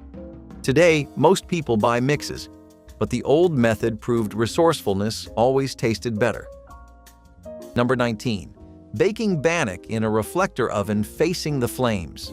A reflector oven was a tin, three-sided box, open at the front, set close to a hot fire with the open side facing the flames. The metal walls bounced the radiant heat back onto a shelf in the middle, and a flat round of bannock dough cooked from above and below at the same time. Calvin Rutstrom described the reflector oven as the most efficient piece of cookware a canoe guide ever owned. No coals, no embers, no Dutch oven, just a fire and a sheet of bright tin folded at 3 angles. Bannock was flour, baking powder, salt, a spoon of sugar, a knob of lard, and water mixed in a tin plate. 20 minutes in front of the fire and supper had bread. The reflector folded flat for the portage and weighed under 2 pounds. A modern oven uses the same convection logic, just sealed. Number 18. Selling jars of home-canned green beans at the roadside. A hill country woman who put up 200 quarts in August thought nothing of setting a few jars on a table by the road or trading them at the country store. Green beans, corn, and stewed meat in mason jars were currency in a cash-poor country. Today, that simple sale is shut down cold, and the reason is deadly serious. Low-acid foods like green beans, corn, and any kind of meat create the perfect dark, airless home for the spores that cause botulism, one of the rare poisonings that can actually kill you. The bacteria only stay dormant when the acidity drops to a pH of 4.6 or below, and home green beans sit far above that line. So while a jar of pickles or jam can still be sold under most cottage food laws, low-acid canned goods are flatly excluded because they demand a pressure canning process the state will not certify in a home kitchen. The roadside bean stand that once helped pay the light bill is now against the rules. Number 24. Cornmeal stretched with hot water mush. When the meal bin was nearly empty and payday was still a week off, holler grandmothers reached for what they called water mush. 2 cups of cornmeal, 4 cups of boiling water, a small spoon of salt, and a tablespoon of grease was the whole recipe. It puffed up in the pot until it could feed a family of 6 off what would have made 1 bowl of grits. The morning portion was eaten hot with molasses. Whatever was left sat overnight in a tin pan and set hard. By breakfast, it sliced clean, hit a buttered skillet, and came out the color of buckwheat honey. 2 cups of meal, twice a day, 4 days running. That was how a sack of cornmeal stretched into a month. If saving cooking water was common sense, then pot liquor was religion. The dark broth left behind after slow cooking a mess of collard greens or turnip greens with a ham hock was considered by many mountain families to be more valuable than the greens themselves. Vitamins leached during hours of simmering. Vitamin C, vitamin A, calcium, iron, concentrated in that liquid, and the old women who ladled it into cups and drank it warm knew it kept them strong through winter, even if they could not name a single nutrient. Others sopped it with cornbread, pressing the bread into the broth until it was saturated. In black Southern and Appalachian kitchens alike, pot liquor was the bridge between poverty and pride, a reminder that the humblest part of the meal often carried the most nourishment. The argument over whether to dunk the cornbread or crumble it into the liquor has started more kitchen debates than politics ever did. Today, Most greens drain straight into the sink. Number 24. Using baking soda to soak dried beans. A metal bowl of pinto beans sat on the stove the night before supper. Cold water covered them by 2 inches. A small spoonful of baking soda stirred in. By breakfast, the skins had loosened, the water had turned cloudy, and the beans cooked in half the time. Doctors and dietitians dismissed the trick as a country shortcut that ruined the texture. Research from the USDA later confirmed the alkaline soak breaks down raffinose, the family of sugars that causes gas in beans. The soak cut cooking time by up to 40%. Your great-grandmother soaked her beans because the family had to be at the table on time, and a pot of pintos that took 90 minutes after a soak fed 7 of you with a quarter of cornbread on the side. Haystack windbreaks were a rancher's first defense when blizzards bore down on livestock and homesteads exposed to open prairie winds. Families positioned massive haystacks on the north and west sides of barns and homes, creating barriers that broke wind force before it reached structures. A well-placed haystack reduced wind speed by half on its lee side, lowering the chill that killed cattle and froze pipes. Ranchers in Nebraska spent autumn stacking hay strategically, treating placement as seriously as building walls. The stacks served double duty: wind protection during storms and emergency feed when snow buried pastures. Children helped shape stacks under father's direction, learning wind patterns by watching grass bend and snow drift. After storms, haystacks showed dramatic erosion on the windward side, proof of punishment absorbed instead of buildings behind them. Meteorologists confirmed solid barriers create protected zones extending several times their height downwind. Sour milk baking was a technique that transformed what modern families would consider spoiled dairy into the secret ingredient for the fluffiest biscuits and most tender cakes. Before refrigeration, milk clabbered naturally within days, thickening and developing a tangy flavor similar to buttermilk. Rather than viewing this as waste, Grandma embraced clabbered milk as a superior baking ingredient. The natural acids reacted with baking soda to create extra lift, producing biscuits that rose high and light, pancakes that stayed fluffy, and cakes with remarkable tenderness. Children learned to smell milk before pouring. Slightly sour meant perfect for baking. Truly spoiled went to the pigs. Some grandmas intentionally set milk aside in warm spots to encourage clabbering. The practice required understanding the difference between safely soured and dangerously spoiled, knowledge passed through observation and experience. When refrigeration became common, this skill faded, and with it the particular taste that clabbered milk provided. Every fall, your mother picked apples that bruised if you looked at them wrong. She peeled them fast, cut out the brown spots, and whatever was left went into the pie. American apple growers found a chemical solution to that bruising, diphenylamine, or DPA, a post-harvest spray applied in storage warehouses to prevent the skin from browning during months of cold storage. The European Union banned DPA-treated apples in 2014 after studies suggested the chemical breaks down into nitrosamines, a class of compounds linked to cancer.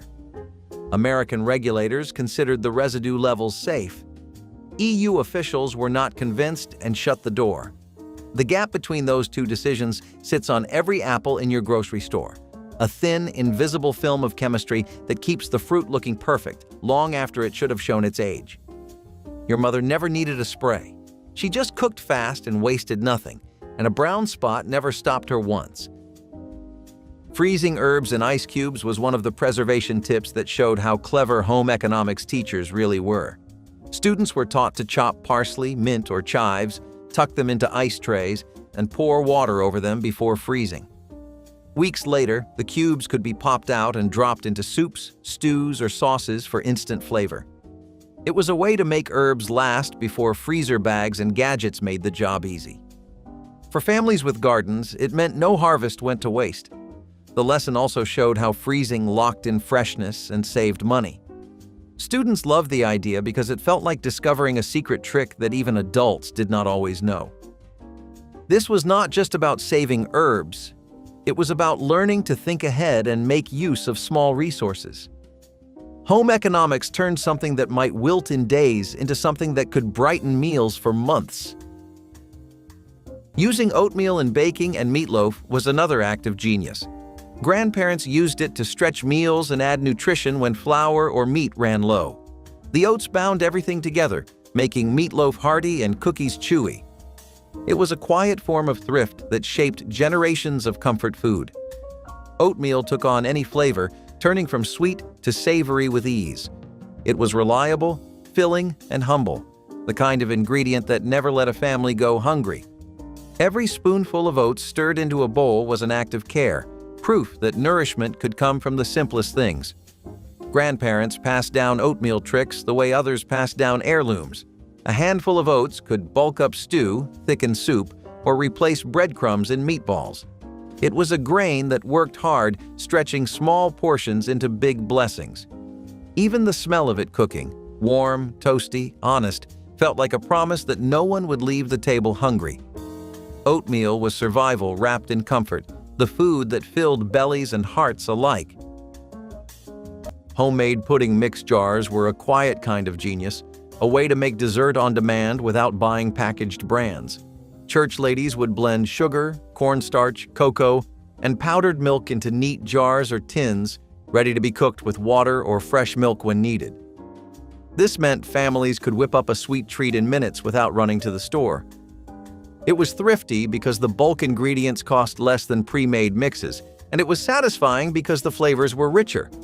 Vanilla and chocolate were the most common, but there were endless variations depending on what was on hand. These jars lined cupboards and were shared as gifts at church events, wrapped in cloth with recipes tied on. The idea was both practical and personal, making desserts feel homemade even when the steps were simple. At potlucks, puddings made from these mixes often appeared in pies or parfaits, and no one could tell they came from a jarred shortcut. It was about preparing ahead of time, making sure sweetness was always within reach. Clever, economical, and heartfelt, these mixes became a tradition of love as much as thrift. Stuffed bell peppers with rice were the ultimate thrifty oven dish. Housewives stretched a small amount of ground meat by mixing it with rice, tomato sauce, and seasonings, stuffing it all into colorful peppers. What might have been only enough for two became a meal for an entire family. Baking them together let the flavors mingle, turning cheap ingredients into a dish that felt warm and complete. It was filling, economical, and surprisingly impressive when placed on the table. Housewives knew that recipes like this were about more than saving money. They were about creating meals that carried pride. It became a regular weeknight dinner that required very little but delivered a lot. Families walked away satisfied, and the kitchen stayed under budget. It was a shining example of how thrift and flavor met in perfect harmony in 70s kitchens. Cooking potatoes in wood ashes was a trick straight from the campfire days. Your grandfather knew that you did not need pots or pans to make a good meal if you had patience and a fire. Potatoes were tossed into the hot ashes, covered and left to cook slowly. The skin would char, the insides would steam, and when peeled open, the flesh was soft, smoky, and rich. It was a food of farmers, hunters, and workers who needed nourishment on the go. Potatoes were cheap, filling, and easy to carry, so the ash method turned them into a meal anywhere. Families used this during picnics, camping trips, or even when cooking fuel was scarce at home. The flavor was unlike anything from an oven, earthy and comforting in its simplicity. It was a meal of resourcefulness, showing how little you really needed to eat well if you knew a few clever tricks. Number 12. Pressing raw apple cider and selling it off the tailgate. In the fall, a Hill family backed the wagon up to the orchard, ground the windfalls in a hand mill, and screwed down the press until the sweet, cloudy juice ran into the jugs. They sold it fresh by the roadside, unheated and unfiltered, the way every cider was for 200 years. That open sale is now hemmed in by federal rule. The Food and Drug Administration's Juice HACCP regulation requires processors to treat cider with a step that kills 99.9% of harmful bacteria, and any jug that skips that step must carry a stark printed warning that the product was not pasteurized and may sicken children and the elderly.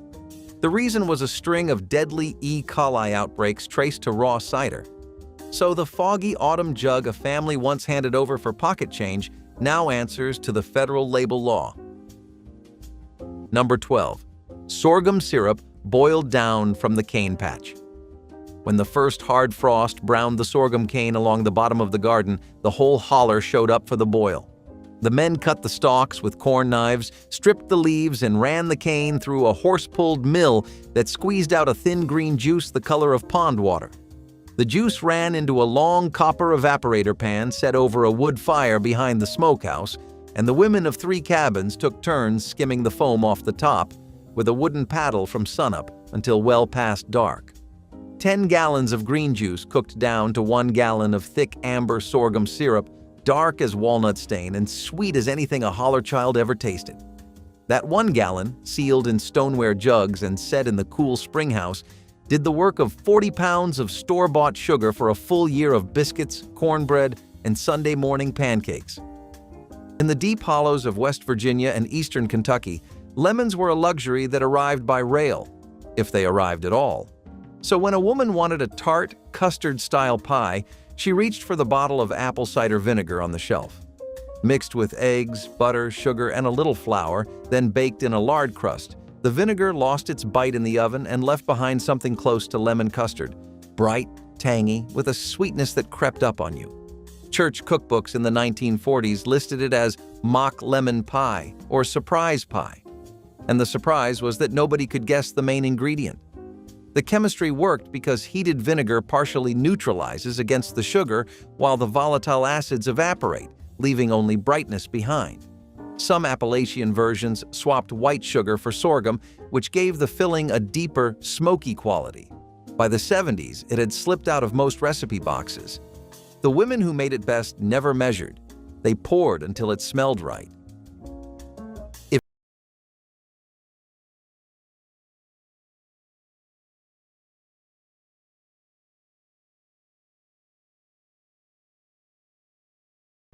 That's 100 cooking tricks straight from the kitchens of the 1950s, the kind of knowledge that used to live in every family and quietly disappeared. Drop a comment below and tell us which trick your grandmother swore by or which one you still use today. We read every single one, and if you want more of this kind of cooking, go ahead and subscribe. There's a new video ready for you right now, packed with the same old-fashioned kitchen wisdom that made food taste like something worth sitting down for.